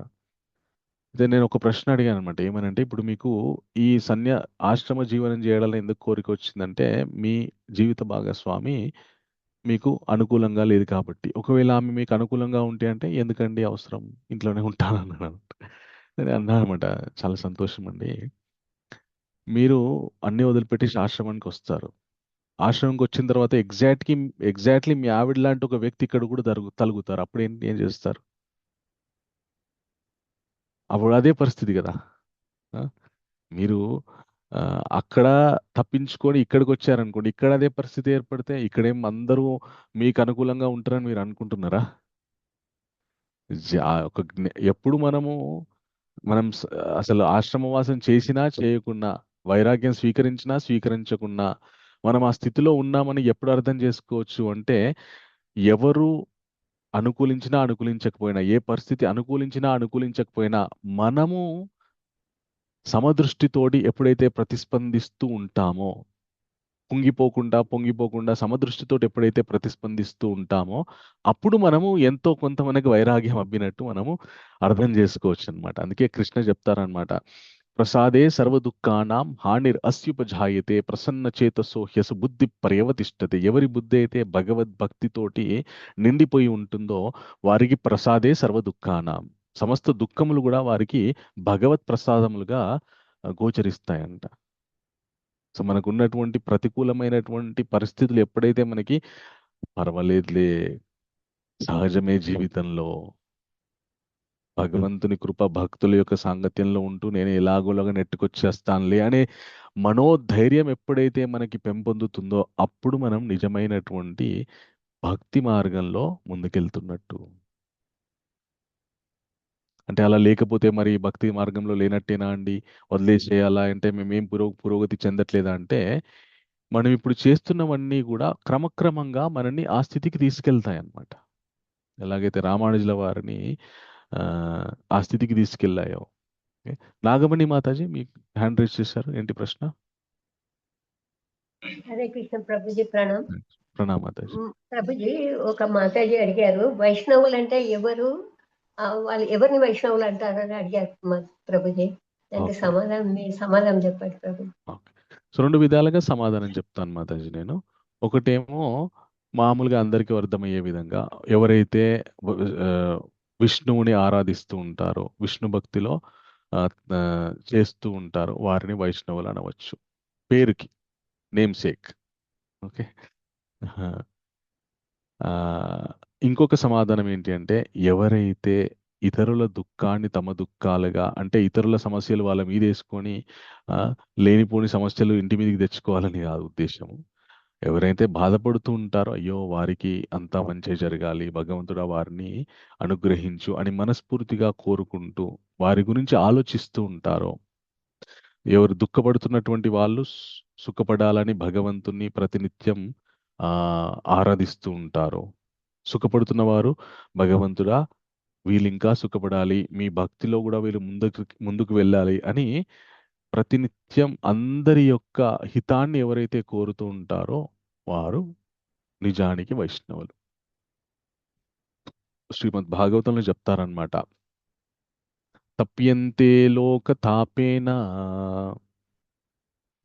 తప్యంతే లోక తాపేన సాధవ ప్రయాసో జనః పరమారాధనం తద్ధి పురుషస్య అఖిలాత్మనః అని చెప్తారు శ్రీమద్ భాగవతంలో.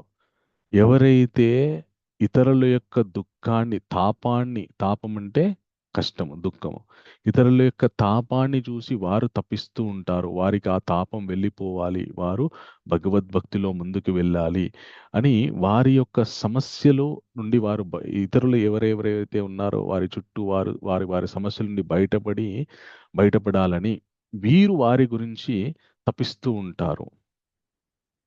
వారు సాధువులు. వారు అలాగా ఇతరులని ఉద్ధరించడానికి వీరు బాధపడుతూ వీరు కష్టపడుతూ ఉంటారో అదే వారు అది భగవంతునికి పరమారాధనం తద్ధి, అది భగవంతునికి చేసేటటువంటి పరమ గొప్ప ఆరాధనం అంట. పురుషస్య అఖిలాత్మన, ఆ అందరి ఆత్మకి, అందరు జీవాత్మలందరికీ పురుషుడు ఎవరంటే ఆ పరమాత్మ.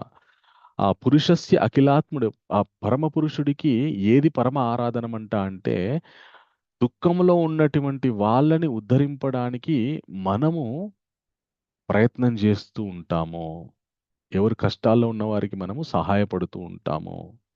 ఓకే, అది భగవంతుడికి చేసే పరమ ఆరాధన అనమాట. ఈ విధమైనటువంటి బుద్ధి ఎవరికైతే ఉంటుందో వారు వైష్ణవులు అనమాట. అంటే దీని అర్థము మనము చాలా జ్ఞాన దృష్టితోని మనం అర్థం చేసుకోవాలి. మనం ఇతరుల యొక్క సమస్యల్లో ఉన్నటువంటి వాళ్ళని ఉద్ధరించాలి అనగానే మనము ఈ మధ్య చాలా మంది ఎన్నో ఆర్థిక సమస్యలు ఉంటాయి, ఇంకేవో సమస్యలు ఉంటాయి, అయ్యో పాపం ఆర్థిక సమస్య ఉందా అని చెప్పేసి మన దగ్గర ఉన్న డబ్బులు వాళ్ళకి ఇచ్చేస్తే మళ్ళీ వాళ్ళు తిరిగి ఇస్తారో లేదో మనకు నమ్మకం లేదు. అలాగా విచక్షణ లేనటువంటి విధంగా సహాయపడటం కాదు. ఓకే, సహాయం చెయ్యాలి, నిర్ధారణ చేసుకొని చెయ్యాలి.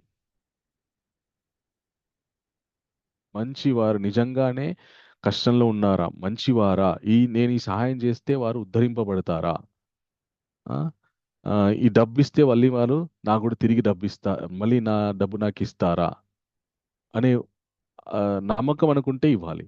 లేదు, కష్టాల్లో ఉన్నాడు, అప్పుల పాలైపోయాడు, డబ్బు అడుగుతున్నాడు, ఇస్తే తిరిగి ఇవ్వడు, వారి గురించి నాయన నన్ను క్షమించయ్యా, నీకు ఇచ్చేంత స్తోమత నాకు లేదు, కానీ భగవంతుని నేను మనస్ఫూర్తిగా కోరుకుంటున్నాను, నువ్వు తొందరగా నీకున్నటువంటి ఆర్థిక కష్టాలన్నీ తొలగిపోయి నీకు జీవితంలో నువ్వు మంచి ఆర్థిక ఉన్నత స్థితికి రావాలని నేను మనస్ఫూర్తిగా కోరుకుంటున్నానని ఒక భగవంతుని వేడుకుంటే చాలు. ఓకే, ఎందుకంటే క్లాస్లో చెప్పారు కదా అని చెప్పేసి మనం ఎడాపెడా కష్టాల్లో ఉన్న డబ్బులు ఇచ్చేసాం అనుకో, ఇంట్లో వాళ్ళు తిడతారు, అప్పుల పాలైపోతాము, మీరు క్లాస్లోకి వెళ్ళి ఇదా నేర్చుకునేది, క్లాస్లోకి వెళ్ళకండి అని చెప్పేసి చెప్తారనమాట ఇంట్లో వాళ్ళు. సో అట్లాగా స్మార్ట్గా ప్రవర్తించాలన్నమాట. ఓకే, ఒక జ్ఞాని ఎప్పుడైనా కూడా ఇతరులని కష్టాల నుండి బయటపడేస్తారు కానీ తనని ఆ కష్టాల్లో పడేసుకోడు. ఇతరులని కష్టాల నుండి ఎలా బయటపడేస్తారంటే భగవంతునికి వారి గురించి విన్నవిస్తూ ఉంటాడనమాట. అది వైష్ణవుడు చేయవలసినటువంటి. సో అలాగా రామానుజుల వారు కి భగవంతుడి మీద అంత నమ్మకం ఉండేదన్నమాట. ఓకే.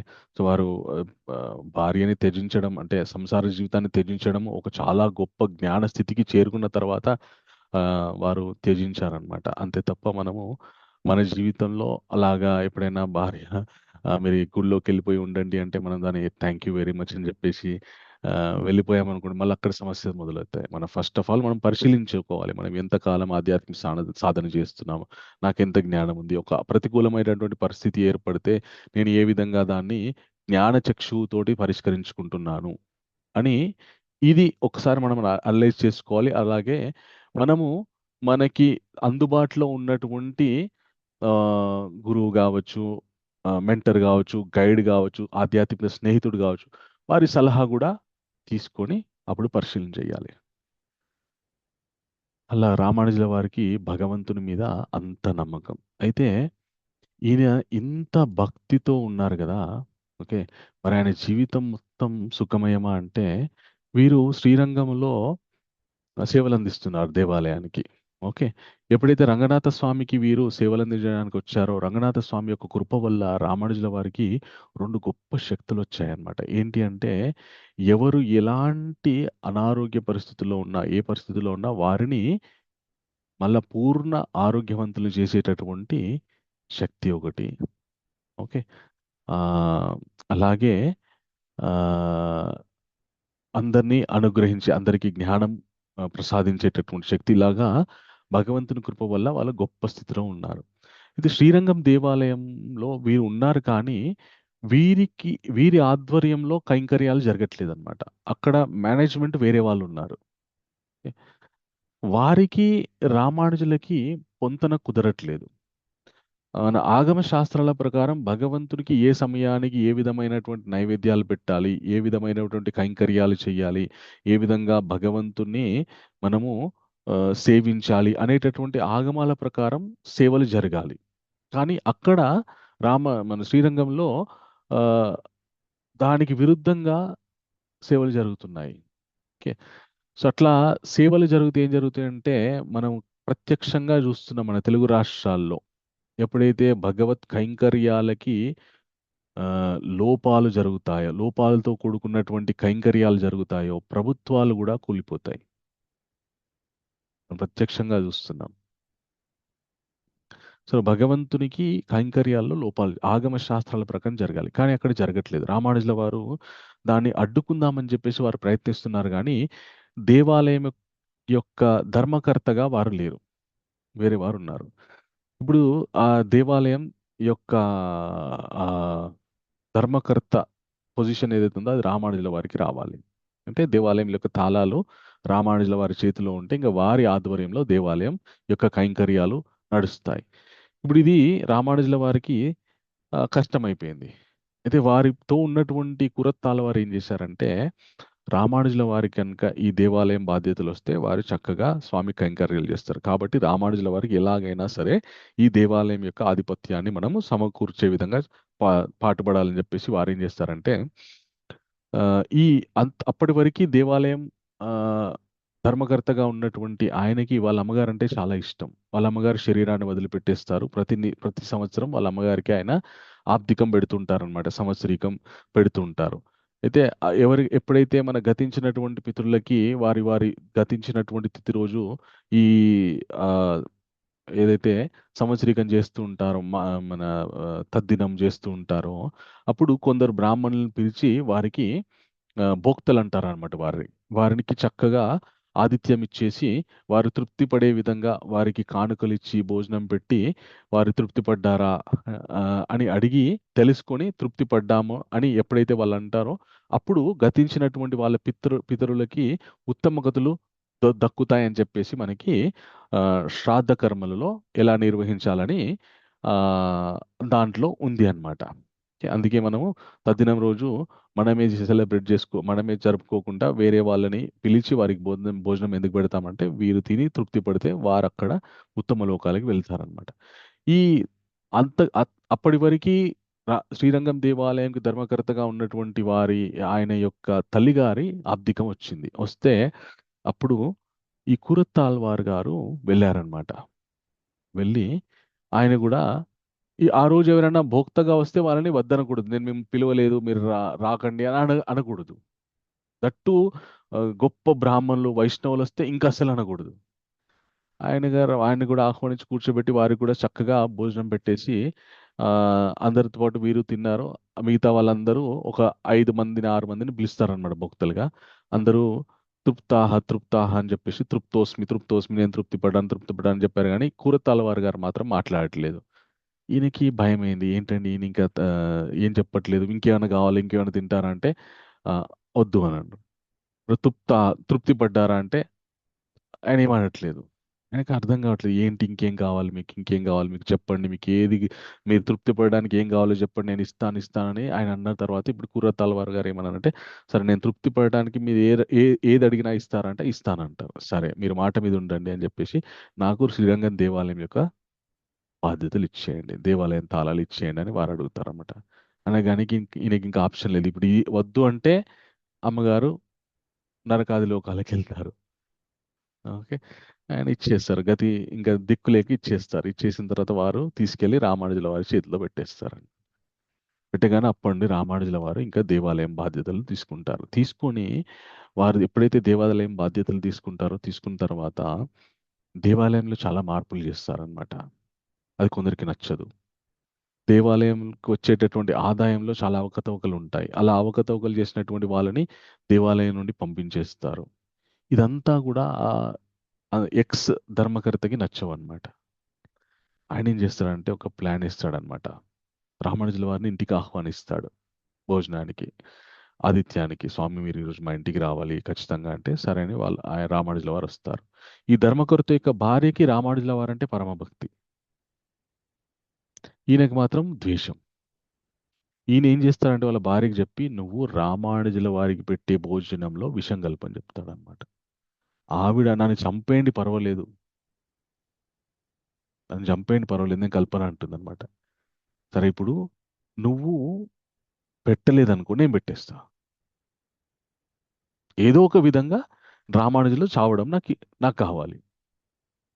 నువ్వు పెట్టినా పెట్టకపోయినా నేనైనా పెట్టేస్తా అని అంటాడనమాట. అనగానే ఆవిడకి ఇంకా వేరే ఆప్షన్ లేక ఆమె ఏం చేస్తుందంటే అన్నంలో విషం కలిపేసి, పదార్థాల్లో విషం కలిపేసి రామానుజుల గారు రాగానే వడ్డిస్తుంది. వడ్డించేసి ఆవిడెంత గొప్ప తల్లి, మహాజ్ఞాని. ఒకప్పుడు గృహస్థ స్త్రీలు అలా అంత జ్ఞానంతో ఉండేవారనమాట. శాస్త్రంలో ఒక సూక్ష్మమైనటువంటి విషయం ఉందన్నమాట. ఏంటి అంటే ఎవరికైనా మనము ఆతిథ్యం ఇచ్చి భోజనం పెట్టిన తర్వాత వారికి సాష్టాంగ ప్రణామాలు చేయకూడదన్నమాట. చేస్తే ఆ భోజనానికి కూర్చున్న వాళ్ళు ఇంకా భోజనం చేయకూడదు, వదిలేసేయాలి. ఈవిడ వాడికి చక్కగా ఆవిడ భర్తకు తెలియదు, వాడు మూర్ఖుడు, అజ్ఞాని. ఈవిడ మహాత్ముడి సాంగత్యంలో, మహాత్ముడి మీద భక్తితోటి ఈవిడ జ్ఞానం వచ్చింది. వాడు సాంగత్యంలో ఉన్నాడు కానీ ద్వేషపూరితమైనటువంటి సాంగత్యంతో ఉన్నాడనమాట. సో ఈవిడ భోజనం వడ్డించి ఆవిడ సాష్టాంగం చేస్తుంది. చేయగానే రామానుజుల వారికి అనుమానం వస్తుంది, ఇలా చేయకూడదు కదా, ఎందుకు చేసింది ఈవిడ అని చెప్పేసి. ఇక వారు భోజనం చేయరు, వెళ్ళిపోతారనమాట. వెళ్ళిపోయిన తర్వాత వారు ఆ భోజనము పడేస్తారు. పడేసిన తర్వాత వీరు ఇంకా భోజనం చేయక అలాగే ఆలోచిస్తుంటారు. అరే ఆవిడ ఎంతో గొప్ప స్త్రీ, నేనంటే ఎంతో అభిమానం ఆవిడికి, ఈ భోజనం పెట్టి సాష్టాంగం చేయకూడదని ఆవిడకి తెలియదా, ఎందుకు ఇలా చేసి అంటే స్త్రీలు సాష్టాంగం చేయకూడదు, పంచాంగ ప్రణామం చేస్తారు, పురుషులైతే సాష్టాంగం చేస్తారు. సో ఆవిడ దండవత్ ప్రణామం చేస్తుంది అనమాట. అందుకే భోజనం చేసేటప్పుడు చాలా మంది భక్తులు గుళ్ళో భోజనం చేయకూడదని అంటే లేదని చెప్పేసి వాళ్ళ తృప్తికి వాళ్ళు చేసిపోతుంటారు. ఇప్పుడు ఆ కర్మకి మేము తినాలా వద్దా, ఏం చేయాలో అర్థం కాక వద్దండి అలా చేయకండి అన్నా కూడా చేస్తూ వెళ్ళిపోతూ ఉంటారనమాట. ఎవరికైనా భోజనం చేసేటప్పుడు ఎప్పుడు కూడా దండ హరే కృష్ణ దండ ప్రణం చేత్తో చెప్పాలి కానీ వచ్చేసి అట్లా చేయకూడదు అనమాట. అయితే ఆయన సరే అని ఆలోచిస్తుంటాడు. అయితే ఈయనకు పెట్టిన భోజనం వాళ్ళు పడేస్తారు కదా, ఆ భోజనాన్ని తిని ఒక ఆకి తిని అది చచ్చిపోతుంది అనమాట. అప్పుడు ఆయనకు అర్థమవుతుంది, ఓహో నన్ను కాపాడడానికి ఆవిడ ఇట్లా చేసిందా అని చెప్పేసి. ఈ ధర్మకర్తకి వాడు తృప్తి పడడు. ఆయన ఏం చేస్తారంటే భగవంతుని యొక్క చరణామృతం ఉంటుంది కదా, తీర్థం ఉంటుంది కదా, భగవంతుని మనం దేవాలయంలో తీర్థం తీసుకుంటాం కదా, అది మానసికంగా భగవంతుని యొక్క పాదాలకు అర్పిస్తూ ఆ, అర్పించినటువంటి జలాలన్నమాట. అవి మనకి తీర్థంగా ఇస్తుంటారు. ఓకే, దాంట్లో విషయం కల్పించేస్తాడనమాట. కల్పించేసేసి ఇప్పుడు రామానుజుల వారు భగవంతుని యొక్క ప్రసాదం అది, దాన్ని వద్దనలేరు. కాబట్టి రామానుజుల వారికి తెలిసినా కూడా ఆ తీర్థాన్ని వారు ఆ చరణామృతాన్ని స్వీకరిస్తారు. స్వీకరించి వారు ధ్యానమగ్నులైపోతారనమాట. ఇంకా వారు ఈ శరీరం యొక్క స్పృహ కోల్పోతారనమాట. వేరే ఇంకా ఒక అష్టాంగ యోగంలో ఆ, చివరి స్థాయి అయినటువంటి సమాధి స్థితికి వెళ్తే ఏ విధంగా ఉంటారో ఆ స్థితికి వెళ్తారు. ఈయన ఆశ్చర్యపోతాడు. నేను చంపుదాం అనుకుని తీర్థం ఇస్తే, తీర్థంలో విషయం కల్పిస్తే ఈయన సమాధి స్థితికి వెళ్ళిపోయాడని చెప్పేసి వాడికి అర్థం కాదు. ఇట్లాంటి వాళ్ళతో పెట్టుకోవడం, నన్ను నేను చెప్పుతో కొట్టుకోవాలని చెప్పేసి రామానుజ వారు బాహ్య స్మృతికి రాగానే వారి ముందు ప్రణామం చేసి, అయ్యా నన్ను క్షమించండి, నా వల్ల తప్పు జరిగింది అని చెప్పేసి అతను కూడా రామానుజుల వారికి భక్తుడవుతారనమాట. ఓకే, సో అలాగా రామానుజుల వారికి చాలా మంది వారి శత్రువులు కూడా వారికి భక్తులయ్యారనమాట. వారికి ఎంత గొప్ప భక్తులంటే ఆ, రామానుజుల వారు యొక్క తమ్ముడైనటువంటి తిరుపతి తమ్ముడైనటువంటి గోవింద ఎవరైతే ఉన్నారో, ఎప్పుడైతే రామానుజులను చంపడానికి యాదవ ప్రకాశ ప్రణాళిక వేసినప్పుడు రామానుజుల వారికి రహస్యాన్ని చెప్పి పంపించినటువంటి వ్యక్తి ఎవరైతే ఉన్నారో గోవిందుడు, ఆయన తిరుపతి దగ్గర ఉంటూ ఉండేవారనమాట. కింద తిరుపతిలో ఉంటూ ఉండేవారనమాట. ఆయనని కలుసుకోవడానికి, అలాగే తిరుమలని దర్శనం చేసుకోవడానికి ఆయన తిరుపతికి ప్రయాణమయ్యారు. ఓకే, అలాగే తిరుపతి అప్పుడు చాలా గందరగోళంగా ఉండేదన్నమాట. ఎట్లా అంటే అక్కడికి వెళ్ళాలంటే భయపడేవారు చాలామంది. ఆ దేవాలయాన్ని అభివృద్ధి చేయడానికి, అక్కడ ఉండి సేవలు చేయడానికి రామానుజుల శిష్యుల్లో ఉన్నటువంటి అనంత ఆళ్వార్లకి ఆయన ఆజ్ఞ ఇచ్చారు. ఆయన వెళ్ళి అక్కడ ఉండేవారనమాట. అయితే అలా ఆజ్ఞ ఇచ్చే కంటే ముందు ఎప్పుడైతే రామానుజుల వారు తిరుపతి వెళ్దామని అనుకున్నారో, తిరుపతి వెళ్తూ ఉంటే ఇంకా సన్యాసులు ఎక్కడ భోజనం ప్రసాదం స్వీకరించరు, ఎవరైనా వాళ్ళ భక్తులు ఆహ్వానిస్తే తప్ప. ఈ తిరుపతికి దగ్గరలో రామానుజుల వారికి ఇద్దరు భక్తులు ఉండేవారు అనమాట. వాళ్ళలో యజ్ఞేశ వరద అని ఇద్దరు ఉండేవారు అనమాట. యజ్ఞేశ, వరద. యజ్ఞేశ ఎవరైతే ఉన్నారో ఆయన చాలా సంపన్నుడు. వరద ఎవరైతే ఉన్నాడో చాలా బీదవాడు. ఓకే, తినడానికి కూడా సరైనటువంటి ఆహారం ఉండేది కాదు. 4 ఇళ్లలోకి వెళ్ళి అడుక్కొని వస్తే తప్ప ఆయనకి ఆహారం దొరికేది కాదు. అలాంటి స్థితి వరదది. ఈ రామానుజుల వారు ఆ వరద ఇంటికి వెళ్తారు. వెళ్ళగానే శిష్యులతో పాటు వెళ్తారు. వెళ్ళగానే ఆ చిన్న పూరి గుడిసె ఉంటుంది. ఆ లోపల వరద యొక్క సతీమణి ఉంటుంది. ఓకే, ఆవిడ పిలుస్తారు ఆయనని. పిలవగానే ఆయన భిక్షకు వెళ్తారు. 4 ఇళ్ళలోకి భిక్ష తెచ్చుకుందామని వెళ్తారు. ఇంట్లో ఉండరు. స్త్రీ వాళ్ళ భార్య ఒక్కతే ఉంటుంది. ఆవిడ బయట కదా, లోపల నుండే మాట్లాడుతుంది.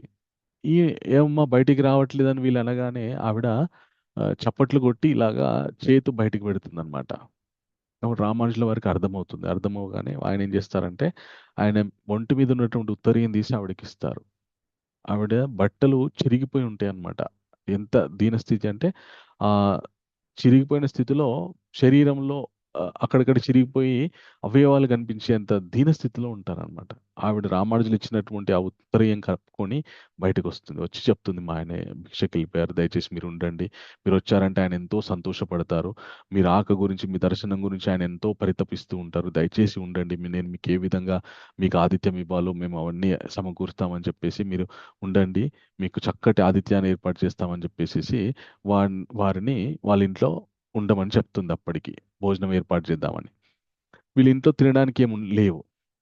ఇప్పుడు ఈవిడకి ఎలాగ వీళ్ళకి ఆతిథ్యం ఇవ్వాలని చెప్పేసి ఆ వాళ్ళ వీధిలో ఎవరైతే ఒక మన కిరాణా షాప్ ఉంటుంది కదా, పచారి కొట్టు, ఆయనకి ఎప్పటి నుంచో ఈవిడ మీద కన్ను, ఈవిడ్ని శారీరకంగా అనుభవించాలని చెప్పేసి ఆయనకి ఎప్పటి నుంచో కోరిక. ఈవిడ ఆయన దగ్గరికి వెళ్ళి, మా ఇంటికి ఈరోజు అతిథులు వచ్చారు, దయచేసి తినడానికి ఏమైనా వంట వండడానికి సరుకులు ఇవ్వండి అని చెప్పేసి అడుగుతుంది. అడగానే ఆయన సహజంగా మరి నాకేంటి అని అడుగుతాడు. అడగానే, నువ్వు నన్ను ఏ విధంగా అనుభవించాలనుకుంటే ఆ విధంగా నన్ను అనుభవించు, కానీ నాకు ఇప్పటికి మాత్రం నాకు సరుకులు ఇవ్వు, నేను వారికి ఆతిథ్యం ఇవ్వాలని చెప్పి ఆయనకి మాట ఇచ్చి ఈవిడ సరుకులు తెచ్చి చక్కగా వంట చేస్తుంది. ఈలోపు వాళ్ళ భర్త కూడా వస్తారు. వచ్చిన తర్వాత అందరికీ చక్కగా ఆతిథ్యం ఇచ్చేస్తుంది. వాళ్ళందరూ చక్కగా భోంచేస్తారు. భోంచేసిన తర్వాత వాళ్ళ భర్త అడుగుతాడు, మన ఇంట్లో ఏం లేదు కదా, నువ్వు ఎక్కడ నుండి ఇవన్నీ సమకూర్చావంటే చెప్తుంది, ఇలాగా ఫలానా ఆయన ఉన్నాడు కదా, సావుకారు, ఆయనకి నేనంటే ఎప్పటి నుంచో నన్ను శారీరకంగా అనుభవించాలి ఆయనకి కోరిక ఉంది. నేను ఆయన సుఖపెడతానని చెప్పాను. ఆయన నాకు ఈ సరుకులను ఇచ్చాడంటే వాళ్ళ భర్త సంతోషిస్తాడనమాట. ఎంత గొప్ప పని చేసావు నువ్వు, నిజంగా నీ శరీరాన్ని కాదనుకొని స్త్రీలు మానాన్ని ప్రాణం కంటే ఎక్కువగా భావిస్తారు. అలాంటి మానాన్ని నువ్వు పణంగా పెట్టి వైష్ణవులకి ఆతిథ్యం ఇవ్వడానికి నీ మానాన్ని పణంగా పెట్టావని చెప్పేసి వాళ్ళ భర్త చాలా సంతోషిస్తాడనమాట. సంతోషించి రామానుజుల వారికి అర్థమైపోతుంది వీళ్ళు ఎలాగ ఇదంతా సమకూర్చారని చెప్పేసి. రామానుజుల వారు ఏం చేస్తారంటే వారికి ఒక తీర్థం ఇస్తారనమాట. ఇది మీరు స్వీకరించండి, అలాగే మీరు ఎక్కడి నుండి ఎవరి దగ్గర నుండి అయితే ఈ సరుకులు తెచ్చారో వాళ్ళు ఆయనకు కూడా ఇవ్వండి అని చెప్పేసి. అయితే సరే వాళ్ళు కూడా సరే అని చెప్పేసి రామానుజుల వారికి ప్రణామాలు చేస్తారు. రామానుజుల వారు కూడా వీరిని అనుగ్రహించేసి వాళ్ళు వెళ్ళిపోతారు. వెళ్ళిపోయిన తర్వాత ఈ భార్యాభర్తలు ఇద్దరు కూడా షావుకారు దగ్గరికి వెళ్తారనమాట. వెళ్ళగానే ఆయన ఆశ్చర్యపోతాడు. మరి ఈవిడేంటి భర్తని ఎంట పెట్టుకొని వచ్చింది కొట్టడానికా అని అనుకుంటాడు. వాళ్ళ భర్త ఏమంటాడంటే, అయ్యా మీరు చాలా సంతోషం, మీరు మాకు ఈరోజు చాలా ఉపయోగపడ్డారు, మీరున్న మేము ఎప్పటికీ తీర్చుకోలేం, కాబట్టి మీరు మా ఆవిడ్ని మీకు నచ్చినట్టు అనుభవించేసుకోండి అని చెప్పేసి చెప్తారన్నమాట. చెప్పగానే ఆయనకి సగం చచ్చిపోతాడు. మా గురుగారు మీకు ఇది ఇమ్మన్నాడని చెప్పేసి తీర్థం ఇస్తాడు. తీర్థం తాగి ఇంకా ఆయన వీళ్ళకి బోర్లా పడిపోతాడు అనమాట. మీరు నా తల్లిదండ్రులు లాంటి వాళ్ళు, దయచేసి నన్ను మన్నించండి, నా వల్ల ఘోర అపరాధం జరిగింది అని చెప్పేసి ఆయన పారిపోతాడు అనమాట. అంత గొప్ప భక్తులు ఉన్నారు రామానుజుల వారికి. భక్తుడు ఇందాక చెప్పిన కదా, వాళ్ళ జీవితంలో ప్రతికూలమైనటువంటి పరిస్థితులు వస్తే చాలా సహనంతో ప్రవర్తించి ఆ ప్రతికూలాన్ని కూడా అనుకూలంగా మార్చుకుంటారు. ఒక స్త్రీ, ఆవిడ ఆ వరద యొక్క సతీమణి, ఆవిడ ఎంత గొప్ప త్యాగం చేసింది. ఇంత గొప్ప భక్తులు ఉన్నారు రామానుజుల వారికి.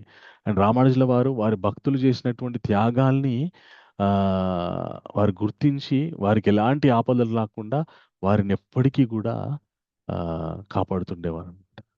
ఇంకా అక్కడ నుండి వారు రామానుజుల వారు గోవింద, ఎవరైతే వారి పినతల్లి యొక్క తమ్ముడు ఉన్నాడో వాళ్ళ ఇంటికి వెళ్తాడనమాట. వెళ్ళిన తర్వాత ఆయన ఒక ఆశ్చర్యం చూస్తాడనమాట. ఏం చూస్తాడంటే, గోవింద ఏం చేస్తుంటాడంటే ఒక పాము నోట్లో వేలు పెట్టి చేతు పెట్టి ఏమో చేస్తూ ఉంటాడు అనమాట. ఈయన భయపడతాడు, ఇదేంది పాము నోట్లో వేలు పెట్టి ఇట్లా దాన్ని అదేదో ఈయన కూతురో కొడుకో లాగా ఇట్లా చూస్తున్నాడు ఏందని అనుకుంటాడు. కొద్దిసేపు అయిన తర్వాత పామును వదిలిపెట్టిన తర్వాత ఈయన అడుగుతాడు, అదేంటి గోవింద, నువ్వు పాము నోట్లో ఎందుకు వేలు పెట్టావంటే, ఆ పాముకి నోట్లో ఏదో తట్టుకుపోయింది, అది తినలేకపోతుంది, దాని అవస్థ నేను గ్రహించి దాని నోట్లో ఉన్నటువంటి దాన్ని నేను తీసేశానంటే, మరి అది నేను కరుస్తుందని భయం వేయలేదంటే, ఎందుకు భయం? భయపడాల్సిన అవసరం ఉంది? ప్రాణం పోయేదంటే ఎప్పుడొకటి పోతుంది కదా, ఈ పాముతోటే పోతుందా చెప్పేసి ఆయన అంటాడనమాట. అన్న తర్వాత ఈ గోవింద యొక్క భార్య ఎవరైతే ఉంటుందో ఆవిడ రామానుజుల వారికి ఈయన గురించి కంప్లైంట్ చేస్తుంది అనమాట. ఈయన సరిగ్గా ఉండట్లేదు ఇంట్లో, నాతో కాపురం చేయట్లేదు అని చెప్పేసి చెప్తుంది. చెప్పగానే రామానుజుల వారు ఆయన గోవిందని తిడతాడనమాట. తిట్టి, నువ్వు మీ భార్యతోటి చక్కగా ఉండాలి, మీ భార్య యొక్క కోరిక తీర్చాలి అని చెప్పేసి ఓ రోజు వాళ్ళిద్దరిని మీరు ఈరోజు ఏకాంతంగా గడపండి అని చెప్పేసి రామానుజుల వారు బలవంతంగా గోవిందని వాళ్ళ భార్య దగ్గరికి పంపిస్తారు. పంపిస్తే గోవింద్ ఏం చేస్తారంటే, రాత్రి నుండి పొద్దున వరకు వాళ్ళ భార్యకి భగవంతుని యొక్క లీలలు, భాగవతము, భగవద్గీత, రామానుజుల వారి లీలలు ఇవన్నీ చెప్తుంటాడు అనమాట. తెల్లారిన తర్వాత రామానుజుల వారు రాత్రి ఏం చేసామని అడుగుతాడు అనమాట. అడగగానే చెప్తాడనమాట, రాత్రి మా ఆవిడతో నుంచి మా ఆవిడ కూడా చాలా మంచిది, భాగవతం వింది, భగవద్గీత వింది, చాలా మంచి సాంగత్యం దొరికింది నాకు అంటాడనమాట. అప్పుడు రామానుజుల వారు నవ్వి, ఇంకా నీకు సంసార జీవితం పనికిరాదయ్యా, నువ్వు నాతో వచ్చేసి అని చెప్పేసి తీసుకెళ్ళిపోతారు అనమాట. అట్లా గోవింద కూడా ఇంకా రామానుజుల వారితో జాయిన్ అయిపోతారు. అయితే రామానుజుల వారు ఇంత ఆ, గొప్ప పండితులు, ఆయనకి ఇంత గొప్ప శిష్యులు తయారయ్యారని చెప్పేసి అంతటా వ్యాపిస్తుంది. అప్పుడు ఆ, ఒక గొప్ప ఆచార్యులు పండితులు ఉంటారనమాట. ఆయన పేరు యజ్ఞమూర్తి. ఓకే. ఈ యజ్ఞమూర్తి దిగ్విజయ పండితులు అనమాట. ఈయన ఏం చేస్తుంటారంటే అన్ని ఊర్లు తిరుగుతూ ఆ ఊర్లో ఉన్నటువంటి పండితుల్ని శాస్త్రవాదంలో వాదించి వాళ్ళని ఓడించేస్తూ ఉంటారు. అంటే ఈయన చెప్పిందే ఈయననే గొప్ప అని ఒక మన వారి ఇది వేరే పండితుల మీద విజయాన్ని సాధిస్తారంట శాస్త్రంలో. అలాగే రామానుజుల వారి గురించి కూడా తెలిసినప్పుడు రామానుజుల వారి దగ్గరికి వచ్చి అడుగుతారు, నాతో శాస్త్రవాదం చెయ్యి అని చెప్పేసి. అప్పుడు రామానుజుల వారు ఏమంటారంటే, మీతోని శాస్త్రవాదం ఏంటండి, నేనెంత, నా బ్రతికెంత, ఆ, మీతోని శాస్త్రవాదం చేయడం ఏంటి, ఉమ్, నేను ఆల్రెడీ ఓడిపోయానని ఒప్పేసుకోండి, నేను ఓడిపోయాను, మీకు మీ దగ్గర ఏమైనా సేవ ఉంటే చెప్పండి అని రామానుజుల వారు అంటారన్నమాట. అనగానే అప్పుడు ఆ ఆ యజ్ఞమూర్తి ఎవరైతే ఉన్నారో ఆయన ఏం చేస్తారంటే, మెల్లగా రామానుజుల్ని ఎలాగైనా సరే శాస్త్రవాదంలోకి దింపాలని చెప్పేసి సరే, నువ్వు ఓడిపోయినా ఒప్పుకుంటే మరి భగవంతుడు నిరాకారుడని, భగవంతునికి ఒక రూపం లేదని ఇట్లా ఇట్లా మొదలు పెడతాడనమాట. రామానుజుల వారికి తెలియకుండానే వారిని శాస్త్రవాదంలోకి లాగేస్తాడు. వీళ్ళ యొక్క శాస్త్రవాదం 17 రోజులు జరుగుతుంది.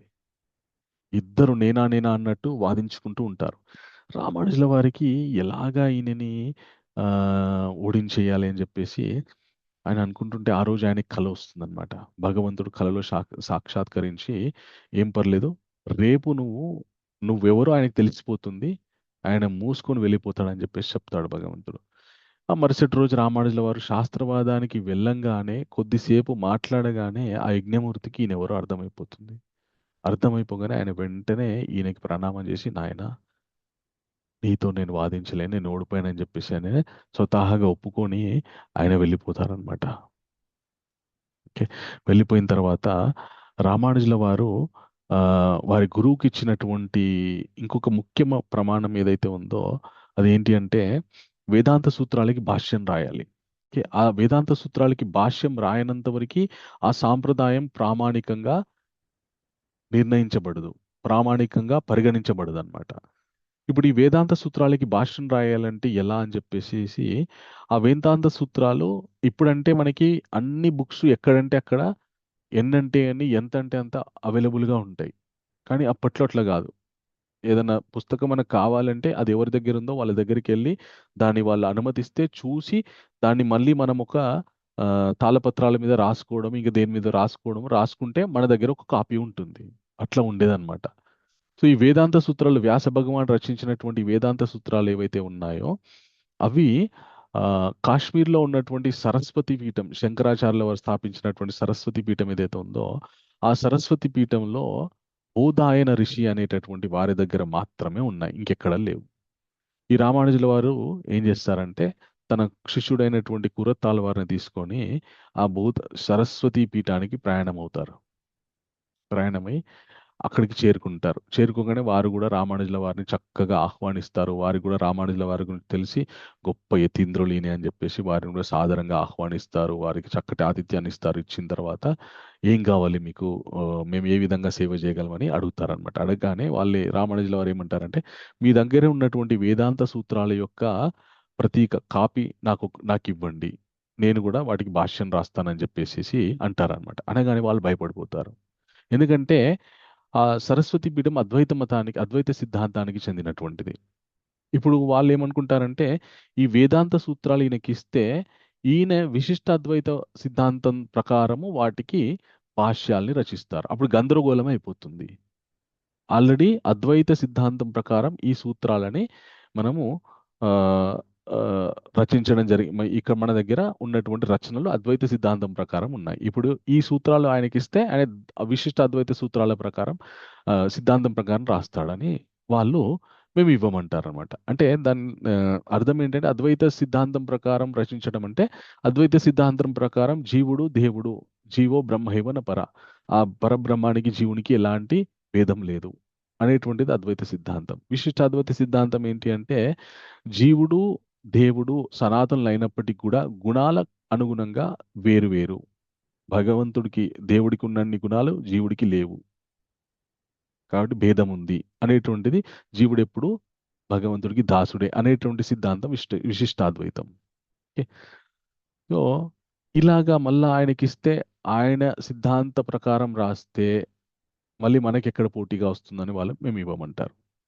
ఇవ్వమనగానే ఎలా అని చెప్పేసి ఆయన చాలా బాధపడతారు. బాధపడుతూ ఆ రోజు అక్కడే ఉంటారు రాత్రి. రాత్రిపూట సాక్షాత్ సరస్వతి దేవి ఆ వేదాంత సూత్రాల అన్ని ఆ గ్రంథాలను తీసుకుని వచ్చి రామానుజుల వారికి అప్పగించేస్తుంది. పెట్టేసి ఆవిడ ఏం చెప్తుందంటే, నువ్వు వెంటనే ఇక్కడ నుండి వెళ్ళిపో అని చెప్తుంది. చెప్పగానే ఆయన వెంటనే ఉన్న ఫలంగా అవి పట్టుకొని ఇంకా వెళ్ళిపోతూ ఉంటారు, పారిపోతూ ఉంటారు. ఈయన కురత్తాల వారు ఆయన.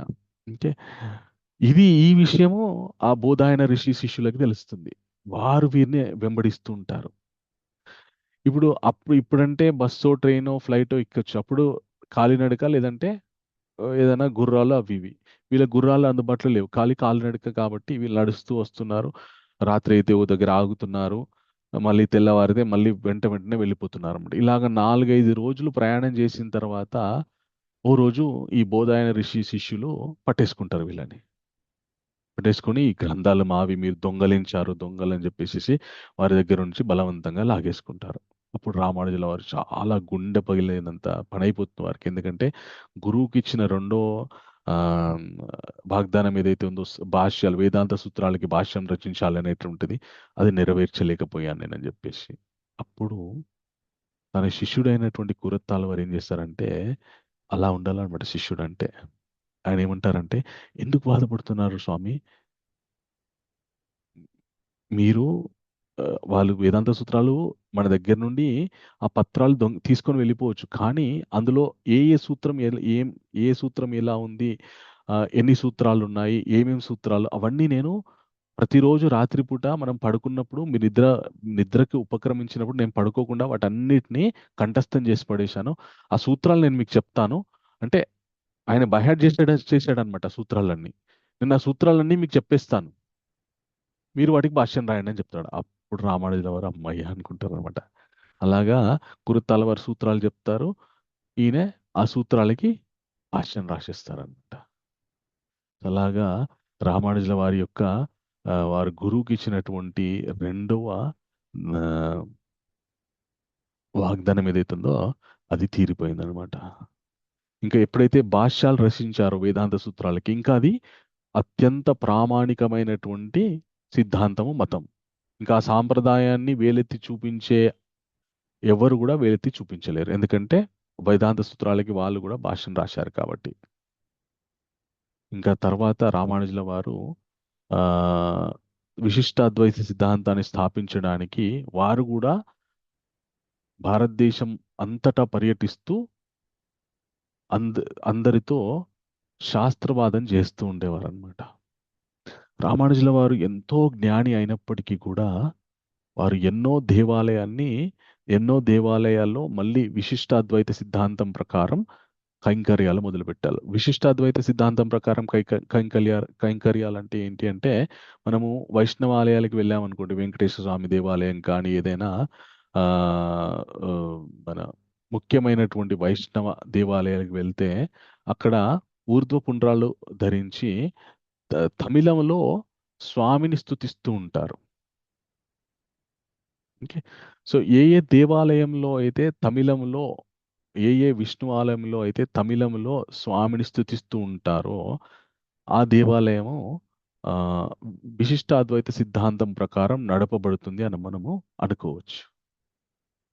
ఎందుకంటే అద్వైత సిద్ధాంతంలో వేదాలని మళ్ళీ తమిళంలో అనువదించబడ్డాయి అన్నమాట. అవి భగవంతుణ్ణి ఈ యొక్క సూక్తములు, స్తోత్రములుగా దేవాలయాల్లో పఠిస్తూ ఉంటారనమాట. వాళ్ళు తిరుపల్లాండు అని, తిరుపావై అని, వీటిని మళ్ళీ పాశురాలని అంటూ ఉంటారనమాట. సో అది వాళ్ళ సిద్ధాంతం ప్రకారం దేవాలయ భగవంతునికి కైంకర్యాలు చేస్తూ ఉంటారు. ఇలాగ రామానుజాచార్య వారు భారతదేశం మొత్తం పర్యటిస్తూ ఎన్నో దేవాలయాల్లో ఈ విశిష్టాద్వైత సిద్ధాంతం ప్రకారం ఆ దేవాలయాన్ని నడిచే విధంగా వీరు వారిని ప్రోత్సహించి వారికి చెప్పడం జరిగింది. కొన్ని కొన్ని దగ్గరలో శాస్త్రవాదం చేసి వాళ్ళని ఓడించి వీరి సిద్ధాంతం ప్రకారం దేవాలయాన్ని నడిపే విధంగా వారు చేశారనమాట. కానీ ఒక 2 చోట్ల మాత్రం రామానుజుల వారు గెలవలేకపోయారు. ఒకటేమో జగన్నాథపురి. రామానుజుల వారు ఒకసారి పూరి జగన్నాథ్ వెళ్తారనమాట. వెళ్ళిన తర్వాత పూరి జగన్నాథ్ అక్కడ ఉన్నటువంటి ఒడిస్సాకి చెందినటువంటి పండితుల నడుపుతూ ఉంటారు. వాళ్ళని ఏమంటారంటే పండ అంటారనమాట. మనం పండిత అంటాం, వాళ్ళు పండ అంటారనమాట. అంటే వాళ్ళ భాషలో వాళ్ళు కూడా పండితులే. వారు జగన్నాథ స్వామికి జగన్నాథ స్వామిని ఎంతో ప్రీతిగా వారు అర్చిస్తూ ఉంటారు, సేవిస్తూ ఉంటారు అనమాట. ఎంత ప్రీతి అంటే నేను ఒకసారి జగన్నాథ్ స్వామి గుడికి పూరి జగన్నాథ్ వెళ్ళాను అనమాట. ఫస్ట్ టైం వెళ్ళాను. వెళ్ళినప్పుడు భగవంతుని దర్శించుకున్న తర్వాత జగన్నాథ స్వామి గర్భాలయానికి వెనకాల పెద్దగా పైన నరసింహమూర్తి ఉంటుందన్నమాట. నరసింహస్వామి యొక్క విగ్రహం ఉంటుంది. ఓకే. వెనుక భాగం నుండి మెట్లెక్కి పైకి వెళ్ళాలన్నమాట. ఒక్క మనిషి మాత్రం వెళ్ళగలడు. అయితే అక్కడికి వెళ్ళానన్నమాట. జగన్నాథపురి దేవాలయంలోనే గర్భాలయానికి వెనకాల ఉంటుంది. వెళ్ళిన తర్వాత అక్కడ ఒక పండా ఉన్నారు. ఆయన నరసింహస్వామి దగ్గర ఉండి ఆయన అర్చిస్తున్నారు. మేము కూడా కూర్చొని అక్కడ నరసింహారతని చేసిన తర్వాత వారికి అర్థమైంది ఇస్కాన్ నుండి వచ్చామని చెప్పేసి ఆయన నరసింహస్వామి యొక్క ఒకటి లాకెట్ ఏదో ఇచ్చారనమాట. తీసుకో ఇది అని చెప్పారనమాట. చెప్తే ఎంత అని అడిగాను నేను. అడిగితే 500 అన్నాడు అనమాట ఆయన. అంటే అరే నా దగ్గర లేవు, నేను తీసుకురాలేదు డబ్బులు, ఫోన్ నెంబర్ చెప్పండి, నేను మళ్ళీ ఆ హోటల్కి వెళ్ళిన తర్వాత మీకు ఫోన్పే చేస్తాను అన్నాను అనమాట. అంటే ఆయన ఏమన్నారంటే నాకు ఫోన్ లేదన్నాడు. అదేంటి ఫోన్ లేకపోవడం ఏంటి అంటే ఇక్కడ గుళ్ళో మేము ఫోన్ వాడాం కాబట్టి నేను ఫోనే కొనుక్కోలేదు, ఫోనే వాడానని చెప్పారనమాట. నాకు అది చాలా ఆశ్చర్యం అనిపించింది. ఈ కాలంలో కూడా ఫోన్ లేకుండా ఎవరైనా ఉన్నారా అని చెప్పేసి. అంటే అంత జగన్నాథ స్వామికి ఏ విధంగా ఉంటే జగన్నాథ స్వామిని వారు అర్చించుకోగలరో వాళ్ళ జీవితం మొత్తం అట్లే గడుస్తుంది అనమాట. అలా ఉంటుంది జగన్నాథ్పురిలో. అయితే ఈ రామానుజుల వారు జగన్నాథ్పురికి వెళ్ళిన తర్వాత అక్కడ ఎట్లా ఉంటుందంటే జగన్నాథ స్వామికి రోజుకి 8 సార్లు స్వామికి నివేదనలు జరుగుతుంటాయి. 56 ఐటెంలు నివేదిస్తుంటారనమాట. అయితే మళ్ళీ స్వామిని దర్శించుకోవడానికి వచ్చినటువంటి భక్తులు అందరూ దర్శించుకునేంత వరకు గర్భాలయం ఓపెన్ చేసే ఉంటుంది. అది రాత్రి 10 కావచ్చు, 11 కావచ్చు, 12 కావచ్చు, ఎప్పుడైనా సరే ఓపెనే ఉంటుంది. అంత రాత్రి వరకు ఓపెన్ ఉన్న తర్వాత పొద్దున్నే 4 గంటలకు బ్రాహ్మీ ముహూర్తంలో లేచి వచ్చి దేవాలయం తీయాలంటే పాండల వల్ల కాదు. కాబట్టి వాళ్ళు పొద్దున మెల్లగా దేవాలయం ఓపెన్ చేస్తారనమాట. ఈ రామానుజుల వారు ఇలా కాదు, ఇట్లా ఆగమ శాస్త్రాల ప్రకారం ఇలా ఉండకూడదు, ఒక టైం ఉండాలి, టైం టేబుల్ ఉండాలని అక్కడ నిర్వహిద్దామని అనుకున్నారనమాట. అనుకున్న తర్వాత ఈ పాండాలు పాపం వీళ్ళకి అంత శాస్త్ర పరిజ్ఞానం లేదు. ఇప్పుడు రామానుజుల వారితోటి వారు శాస్త్రవాదం చేసి గెలవలేరు, మేము ఓడిపోతామని తెలుసు. వీళ్ళంతా ఏం చేశారంటే స్వామి దగ్గరికి వెళ్ళి కన్నీళ్లు పెట్టుకుని ఏడ్చారన్నమాట. మేము నీకేం తక్కువ చేశాం, నీకేం అన్యాయం చేశాం, ఎందుకు నువ్వు ఆయన చేతిలోకి వెళ్ళాలనుకుంటున్నావు, మా సేవలో మీకేం లోపం కనిపించింది, మా ప్రాణంలాగా మిమ్మల్ని కొలుచుకున్నాం, ఎందుకు ఇలా చేస్తున్నారు మీరు అని చెప్పేసి స్వామిని వాళ్ళు వేడుకోవడం జరిగింది. వేడుకున్న తర్వాత ఆ రోజు రాత్రి ఏ రోజైతే వీళ్ళు ఇలాగా ఇక రామానుజుల వారు వచ్చేసారు, ఇంకా ఈ విశిష్టాద్వైతం ప్రకారం వైష్ణవాలయం కాబట్టి అక్కడ మొత్తం ఆ కైంకర్యాలు చేంజ్ చేద్దామని అనుకున్నారు. ఆల్మోస్ట్ ఫిక్స్ అయిపోయింది. ఇంకా ఆ రోజు రాత్రి ఏం జరిగింది అంటే రామానుజుల వారి కలలోకి స్వామి వచ్చి రామానుజ నువ్వు వెంటనే ఇక్కడ నుండి వెళ్ళిపో అని చెప్పేసి రామానుజుల వారు ఎలాగైతే పడుకొని ఉన్నారో ఆయన పడుకున్నట్టే ఆయన మంచంతో సహా స్వామి ఆ మంచాన్ని తీసుకెళ్లి మన శ్రీకాకుళంలో ఉన్నటువంటి శ్రీకుర్మం గ్రామంలో పెట్టారనమాట. కుర్మక్షేత్రం ఏదైతే ఉందో అక్కడ వచ్చి పడిపోయారు ఆయన. లేచి చూసుకునేసరికి ఇక్కడికి నేను ఎలా వచ్చానని చెప్పేసి ఆయనకు అర్థం కాలేదు. అప్పుడు ఆయనకు అనిపించింది అనమాట, ఓహో స్వామికి అక్కడ ఈ కైంకర్యాలు ఇష్టం లేదు అని చెప్పేసి. అక్కడ కూడా ఆయన అక్కడ గెలవలేకపోయారు. ఇంకొకటి కేరళలో ఉన్నటువంటి అనంత పద్మనాభ స్వామి దేవాలయంలో కూడా ఆయన విశిష్టాద్వైత సాంప్రదాయం ప్రకారం కైంకర్యాలు చేయిందామనుకున్నారు, కానీ అక్కడ కూడా ఇదే పరిస్థితి జరిగింది. ఈ 2 చోట్లలో ఆయన గొప్ప పండితుడైనప్పటికీ, గొప్ప శాస్త్ర జ్ఞానం ఉన్నప్పటికీ కూడా అక్కడ గెలవలేకపోయారు ఆయన. ఓడిపోయాను కదా అని చెప్పేసి ఆయన ఏం కృంగిపోలేదు. స్వామికి ఇష్టం లేదు అంతే. నేనెందుకు బాధపడాలి? తనకి ఎలా కావాలి, నా ప్రయత్నం నేను చేశాను. స్వామికి ఈ విధంగా సేవ చేస్తే బాగుంటుందని ఆగమాల ప్రకారం ఇలా ఉంది కాబట్టి నేను దాన్ని ఇంప్లిమెంట్ చేయడానికి ప్రయత్నం చేశాను. మంచి పనే కావచ్చా, కానీ ఆయనకి అలా ఇష్టం లేదు. ఆయనకి ఎప్పుడు ఆ ఆ పర్టికులర్ రీజియన్లో ఉన్నటువంటి భక్తులు ఎవరైతే ఉన్నారో వాళ్ళు ఏ విధంగా అర్చిస్తే ఆ విధంగా వాళ్ళ అర్చనలు తీసుకోవాలని చెప్పేసి ఆయనకి ఇష్టం ఉంది. ఇది వాస్తవం అండి. మనం కొన్నిసార్లు నేను అహోబిలం వెళ్ళినప్పుడు, మొట్టమొదటిసారి అహోబిలం వెళ్ళినప్పుడు ఆశ్చర్యపోయినా అనమాట. ప్రపంచంలో ఏ వైష్ణవ ఆలయం దగ్గర కూడా బలులు అనేటువంటివి జరగవు. కేవలం అహోబిలంలో మన పావన నరసింహమూర్తి ఎవరైతే ఉన్నారో అక్కడ మాత్రం జంతు బలి చేసేసి వారు యథేచ్ఛగా దేవాలయం చుట్టూ మాంసం వండుకొని తింటుంటారు. నేను ఆశ్చర్యపోయినా, ఇదేంటి విష్ణు ఆలయం దగ్గర మాంసం తినడం ఏంటి అని చెప్పేసి. అయితే ఏమర్థమైంది అంటే ఆ ప్రాంతం మొత్తం ఆటవికులు ఉండేటటువంటి ప్లేస్. అంటే అక్కడ స్వామివారు ఎలా వెలియడం జరిగింది అంటే, అక్కడ కోయ జాతిలో చెంచు లక్ష్మి అనే ఒక స్త్రీ ఉండేదన్నమాట. ఆవిడ్ని స్వామివారు పెళ్లి చేసుకున్నారు. ఇప్పుడు ఆ కోయ జాతికి స్వామివారు అల్లుడైపోయారు. ఇప్పుడు వాళ్ళకి మనలాగా వెజిటేరియన్ ఫుడ్ తినడం ఇదంతా అడవిలో ఉన్న వాళ్ళకి అది అవని పనేది. వాళ్ళకి నాన్ వెజ్ అయితేనే వేటాడుకుని ఏదో తినేస్తారు, కానీ పాపం కల్మషం లేకుండా ఉంటారు వాళ్ళు. అక్కడ చేస్తున్నారు. అలాగని మనం అట్లా చేయాలని కాదు, మనకి అక్కడ వాళ్ళకి ఆ అలవాట్లు లేవు, ఆ సాంప్రదాయాలు లేవు, వాళ్ళకి చేత కాదు కాబట్టి అక్కడ ఒప్పుకున్నారు స్వామి. వేరే దగ్గర అన్ని ఫెసిలిటీస్ ఉండి చక్కగా కూరగాయలు అవన్నీ ఉండి మనం కూడా తెలుసుకున్న తర్వాత చేయడం తప్పు అది. కానీ అక్కడ ఉద్దేశం ఏంటి అంటే, భగవంతుడు ఎప్పుడైనా కూడా మనస్ఫూర్తిగా భక్తుడు ఏ విధంగా వారిని అర్చించాలి అని అనుకుంటాడో ఆ విధంగా వారిని అనుగ్రహించేటట్టు ఉంటారనమాట, ప్రేమతోటి. అక్కడ ఇష్టం వచ్చినట్టు చేసిన భగవంతుడు అంగీకరిస్తాడని కాదు, ప్రేమ, మన ఇష్టం వచ్చినట్టు చేసి నేను ప్రేమతో చేస్తున్నానని చెప్పుకోవడం తప్పు. ఓకే, సో మనసులో నడుస్తుందా ప్రభు? హరే కృష్ణ. ఎవరు? అహోబిలంలో ఇప్పటికీ అలా నడుస్తుందా ప్రభు? ఎస్ ప్రభు, ఈ మధ్య కూడా మేము వెళ్ళాము అక్కడ. మన ఇప్పుడు కొన్ని అమ్మవారి దేవాలయాల చుట్టుపక్కల జంతువులు, ఇప్పుడు సమ్మక్క సారక్క అని చెప్పేసి మొన్న తెలంగాణలో పెద్ద జాతర జరిగింది. అవును. అక్కడ వెళ్ళి వాళ్ళు మేకలు కోళ్ళు కోసి వాళ్ళు అక్కడ వంట చేసుకొని తింటారు. మీరు ఇప్పటికీ అహోబిలంలో అక్కడికి వెళ్ళండి, ఆ దేవాలయం ఎక్కడైతే ఉందో అది ఒక్క క్షేత్రంలోనే, మీరు వేరే ఎక్కడ ఉండదు అనమాట.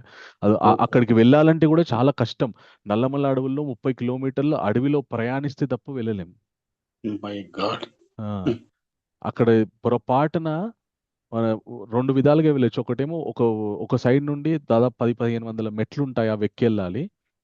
ఇంకొక సైడ్ నుండి ఏమో కంప్లీట్ డీప్ ఫారెస్ట్ లో జీపులు ఉంటాయి అక్కడ, ఆ జీపుల్లో ఎక్కి వెళ్ళాలన్నమాట. ఓకే, ఆ జీపులు కూడా వాళ్ళు ఎట్లా వెళ్తారంటే ఒంటరిగా వెళ్ళరు జీప్ వాళ్ళు కూడా.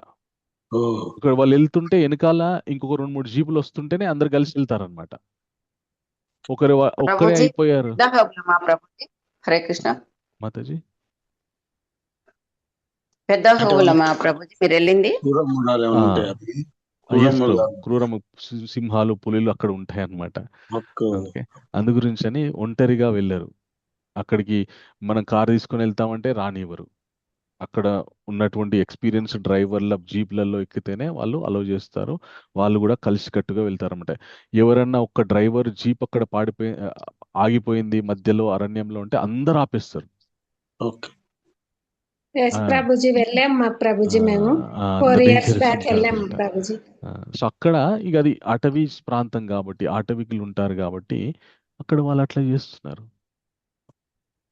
అక్కడ నడుస్తుంది. సో చెప్పేది ఏంటి అంటే, భగవంతుడు కొన్నిసార్లు అమాయకమైనటువంటి భక్తులు వాళ్ళు ఏ విధంగా స్వామిని కొలువాలనుకుంటారో స్వామి కూడా అలాగే స్వీకరిస్తారు. ఉదాహరణకి మన శివుడు కన్నప్ప పంది మాంసం తెచ్చి పెడితే స్వీకరించారు ఆయన. ఓకే. శుద్ధ సత్వం అంటే ఆయన ఆ, వేరే గుణానికి అధిపతి అయినప్పటికీ కూడా ఆయన పరమజ్ఞాని, కానీ ఆ, స్వీకరించారు. ఓకే. ఆ, అట్లా రామానుజుల వారు కూడా ఆ రెండు ప్రదేశాల్లో ఆయన గెలవలేకపోయారు. గెలవలేక ఆయన ఇంకా అవి అక్కడ లోకల్ సాంప్రదాయాలు ఎలా చేసుకుంటే చేసుకోనని చెప్పేసి వారిని ఆ, వదిలిపెట్టేశారనమాట. సో ఆ తర్వాత రామానుజుల వారు వాళ్ళ గురువుకి ఇచ్చినటువంటి ఇంకొక ఆ, ఆజ్ఞ ఇంకొక ఆ, ప్రమాణం ఏంటి అంటే, వారి తర్వాత పరా పరాశరముని పేరు మీద ఈ పరంపరను నడిపిస్తా అని చెప్పేసి ప్రమాణి ఇచ్చారు. సో ఆ విధంగా కురత్తాల్వార్ గారి యొక్క పిల్లలు, కురత్తాల్వార్కి ఇద్దరు పిల్లలు అనమాట, వ్యాస పరాశర భట్టర్ అని. వాళ్ళకి నామకరణం చేసింది కూడా రామానుజుల వారే. సో రామానుజుల వారు వారికి నామకరణం చేసి ఇంకా నా తర్వాత ఈ పరంపరని వీరు నడిపిస్తారని చెప్పేసి వారిని పెట్టడం జరిగింది. అలాగే రామానుజుల వారికి ఇంకా గొప్ప శిష్యులు ఉన్నారనమాట. దుర ఆ, మన దుర ఆ, మన ధనుర్దాస్ అని చెప్పేసి ఒక శిష్యుడు ఉంటారు. ఆయన తన సతీమణి మీద చాలా ప్రేమ. వాళ్ళ భార్యకి అందమైన కళ్ళు ఉంటాయని ఆ కళ్ళని చూస్తూ మురిసిపోయేవాడు అనమాట. ఓసారి రామానుజుల వారు ఇంతకంటే అందమైన కళ్ళని చూపిస్తా అని చెప్పేసి చెనకేశవాలయంలోకి తీసుకెళ్లి అక్కడ స్వామివారి యొక్క నేత్ర దర్శనం ఇప్పియగానే ఆయన ఇంకా భార్యను మర్చిపోయి ఇంకా భగవంతుడికి పరమ భక్తుడిగా అయిపోయాడు. అలాగా చాలామంది ఆ, భక్తులు రామానుజులకి అయ్యారన్నమాట.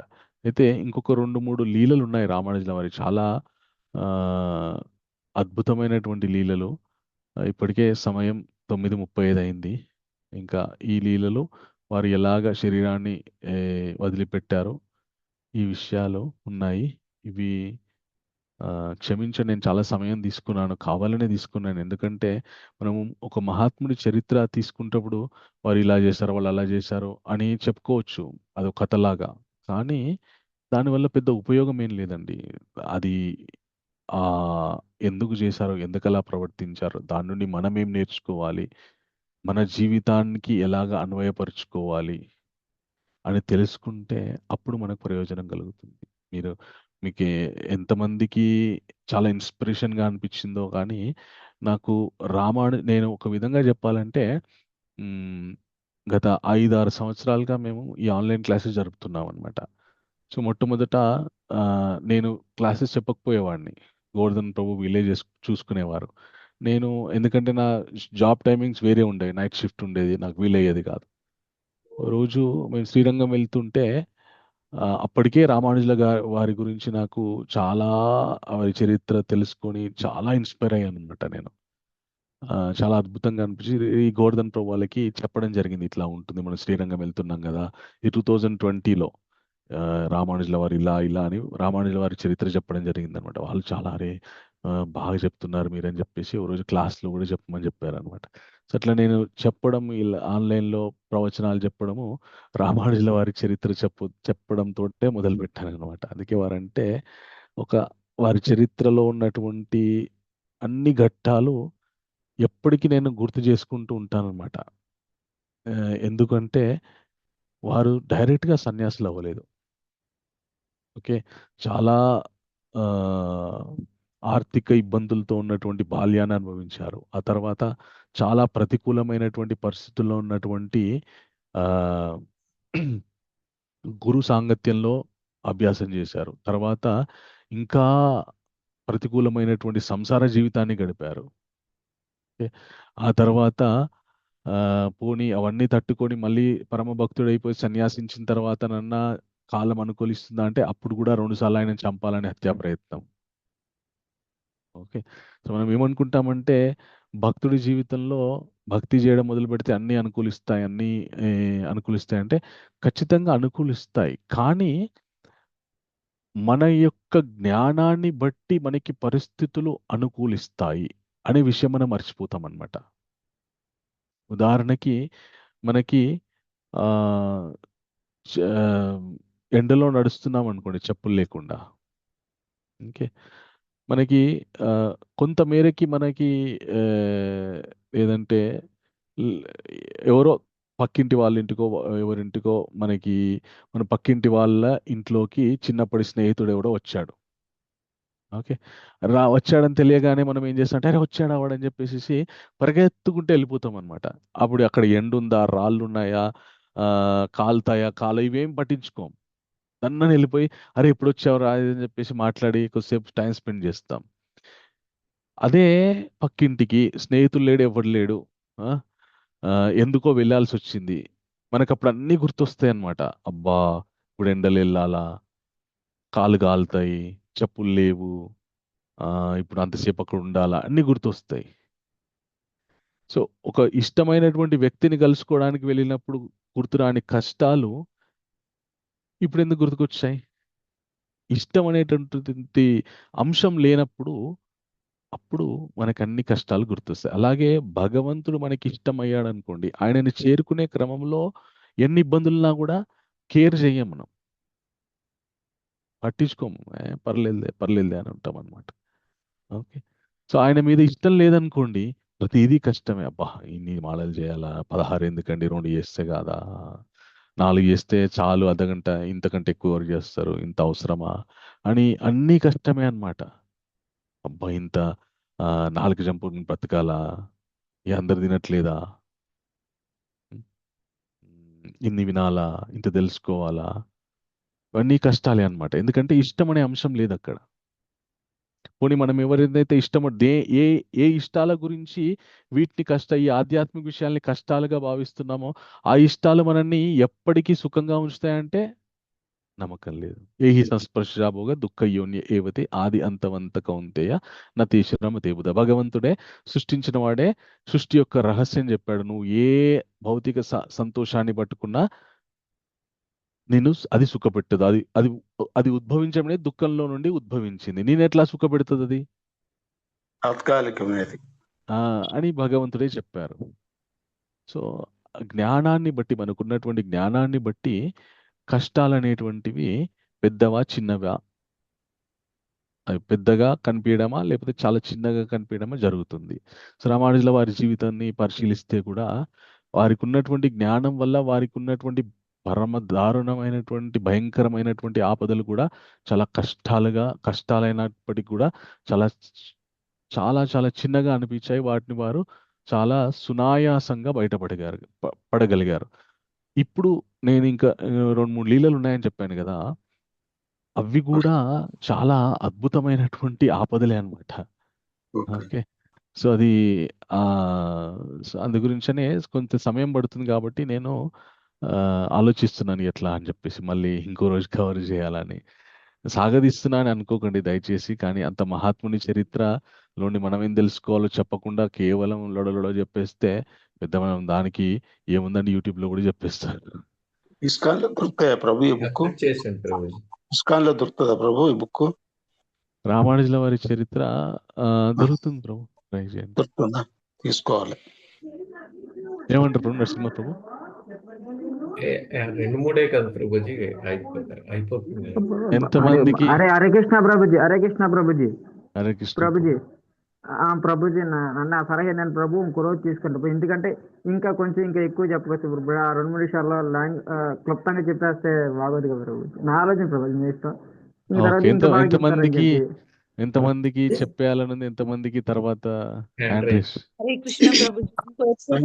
ఇంకో క్లాస్ తీసుకోండి ప్రభు. ప్రభుజీ రేపు ఒక క్లాస్ తీసుకోండి ప్రభు. అండ్ ఈ రోజు అంటే ఆ ప్రభుజీ చెప్పింది అంటే ఈ రోజు చెప్పేసి 2 ముక్కలు వెరీ షార్ట్ లో చెప్పేస్తారు. రేపైతే ఎక్స్టెన్షన్స్ చేసి చెప్తారని చెప్పి ఆయన ఉద్దేశం. అది కూడా మంచిదే ప్రభుజీ. ఓకే. రేపు మళ్ళీ 8 గంటలకు కలుసుకుందాం మనం. ఓకే ప్రభు. సేమ్ ఒపీనియన్ ప్రభుజీ, రేపైతే బాగా చెప్తారు కదా ఇంకా అని. ఓకే, సంతోషం. ఇంకొకసారి చెప్తే కూడా ప్రభుజీ మాకు కూడా కొంచెం ఎక్కదు. Okay okay. అండ్ రేపు వచ్చే లీలలో మనకి సమాజంలో ఇప్పుడు కొన్ని వివాదాలు నడుస్తున్నాయి. ఓకే. ఆ వివాదాలు ఎక్కడి నుండి మొదలయ్యాయో, ఏం వివాదాల్లో నేను మీకు చెప్పాల్సిన అవసరం లేదు. మన శైవ వైష్ణవ అని చెప్పేసి కొన్ని వివాదాలు నడుస్తున్నాయి. అవి ఎక్కడి నుండి మొదలయ్యాయో ఈ విషయాల గురించి రేపు వస్తాయి అన్నమాట, రేపటి లీలల్లో. Okay okay. ఎస్ ఓకే ప్రభు, నడుస్తున్నాయి ప్రభు, విన్నాము. So Jayashri Mataji hand raise చేశారు, మీకు ఏమైనా ప్రశ్న ఉందా? లేదు ప్రభుజీ. అహోబెలం నరసింహస్వామి టెంపుల్ గురించా ప్రభుజీ చెప్పింది? ఎస్ వినపడలేదు. మాతాజీ, ఎస్. ఓకే ప్రభుజీ, అదే మేము వెళ్ళాం ప్రభుజీ. అక్కడ వెహికల్స్ లోనే వెళ్ళాము. ఎస్, చాలా బాగా అనిపించింది ప్రభుజీ. Thank you Mataji. ప్రభావతి మాతాజీ మీ ప్రశ్న ఏంటి? హరే కృష్ణ ప్రభుజీ, దండవత్ హరే ప్రణామ్ కృష్ణ ప్రభు. దండవత్ ప్రణామ్ మాతాజీ. మీరు ఇంత ఓపికగా చెప్తుంటే వినడానికి మాకేం కష్టం ప్రభుజీ. మీ అది రామానుజుల వారిది అంత చరిత్ర ఇంత విపులంగా చదివి మీరు ఇంత బాగా పారాయణం చేసి గుర్తుంచుకొని మా అందరి కోసం చెప్తుంటే మాకు వినడానికి ఏం ప్రభుజీ. సమయం తీసుకున్నాను, క్షమించండి. అట్లాంటి మాటలు అనొద్దు ప్రభుజీ దయచేసి. లేదు, మనము ప్రతిరోజు గంట సేపు అనుకున్నాం కదా, ఎక్కువైందని చెప్పేసి నేను అవును ప్రభుజీ, అసలు గంట 2 గంటలు అని కాదు. అంత మహాన్ మావిడి గురించి మాకు చెప్పేది ఎవరు ప్రభుజీ? మాకు మేము థ్యాంక్ యూ మాతాజీ. అల్లూరిస్ట్ గురు and Gauranga, thank you. Yes Pushpa మాతాజీ మీ ప్రశ్న ఏంటి? హరే కృష్ణ ప్రభుజీ, హరే ప్రణామ్ కృష్ణ ప్రభుజీ. మాతాజీ. ప్రణామ్ మాతాజీ. ప్రభుజీ, ఇప్పుడు అల్వార్ల గురించి చెప్తే, అంటే మన సైడ్ కొంచెం ఆంధ్ర తెలంగాణ సైడ్ అల్వార్లు టెంపుల్లలో ఉండరు. ఇక్కడ తమిళనాడులో ప్రతి టెంపుల్లో అల్వార్లు ఉంటారు. ఎస్ మాతాజీ. అందుకని అండ్ మన తెలంగాణలో కూడా, తెలంగాణ ఆంధ్రాలో కూడా ఏ దేవాలయం అయితే విశిష్టాద్వైత సిద్ధాంతం ప్రకారం నడుస్తుందో ఆ దేవాలయంలో ఖచ్చితంగా ఆల్వార్లకు సంబంధించిన ఫోటోలు, విగ్రహాలు ఉంటాయి. ఓకే ప్రభుజీ. ఇది రామానుజాచార్యుల టెంపుల్ది. నేను శ్రీరంగం మాకు దగ్గరే ప్రభుజీ. నేను ప్రెసెంట్ మదురై దగ్గరలో ఉన్నాం. ఓ అయితే గ్రేట్. నేను మీరు కాకినాడ చిన్నజీయర్ స్వామి ఆశ్రయంలో ఉంది ప్రభుజీ. Yes, very good. అయితే అది రామానుజాచార్యులది దేహం అది ఉంది కదా, మీరు క్లాస్ లో చెప్పినప్పుడు అంతకుముందు 1 టైం వెళ్ళిన, నాకు అనిపించలేదు ఎంత దొలాడినాలో. టెంపుల్లోనే ఉంది, టెంపుల్లోనే ఉంది అంటారు. ఆ లాంగ్వేజ్ అర్థం కాదు కదా వాళ్ళది. అన్ని ప్రతి ఒక్కటి గమనించుకుంటూ వెళ్ళిన. ఆ రౌండ్ లో ఎక్కడ కనిపించలే. మళ్ళీ నెక్స్ట్ టైం వెళ్ళినప్పుడు చెక్ చేసిన, కనిపించలే. రీసెంట్ గా మొన్న ఒకసారి వెళ్ళిన ప్రభుజీ. అప్పుడు ఎట్లనైనా నాకు ఉందా లేదా చూసేది, అసలు ఇది చూస్తానా చూడనా అనుకున్నా. నేను 2 టైమ్స్ వెళ్ళినా కూడా కనిపించట్లే కదా అని. ఇంకా నెక్స్ట్ మళ్ళీ మొన్న వెళ్ళినప్పుడు బాగా ట్రై చేసి అయ్యగారులని, పూజారులని అందరిని అడిగిన, లైన్ లో ఉన్న వాళ్ళందరినీ. బ్యాక్ సైడ్ ఉంది అని చెప్పినారు. ఇంకా అప్పుడు చూసిన ప్రభుజీ. సంతోషం అవుతుంది, సంతోషం. సో రేపు మనం రామానుజుల వారి జీవితంలో ఇంకొక కొన్ని ముఖ్యమైనటువంటి విషయాలు, అలాగే వారు అవతారం యొక్క ప్రయోజనం ఏం చెప్పాలనుకున్నారో వారి బోధనలో, వాటి గురించి చెప్తూ వారు ఎలాగా శరీరాన్ని వదిలిపెట్టి మళ్ళీ వారి పునఃస్థితికి వెళ్ళిపోయారో రేపు తెలుసుకుందాం. హరే కృష్ణ. Thank you. ఓపిక విన్నందుకు చాలా చాలా ధన్యవాదాలు. హరి బోల్ ప్రభుజీ. హరే హరే కృష్ణ. కృష్ణ. హరి హరి బోల్ ప్రభుజీ, హరి హరి బోల్. హరే కృష్ణ ప్రభుజీ, హరి బోల్, హరి బోల్. హరే కృష్ణ. దండవత్ ప్రణామ్. ప్రభుజీ హరే కృష్ణ. దండవత్ ప్రణామ్ ప్రభు. దండవత్ ప్రణామ్ ప్రభుజీ. హరే కృష్ణ. ధన్యవాదాలు ప్రభుజీ ధన్యవాదాలు.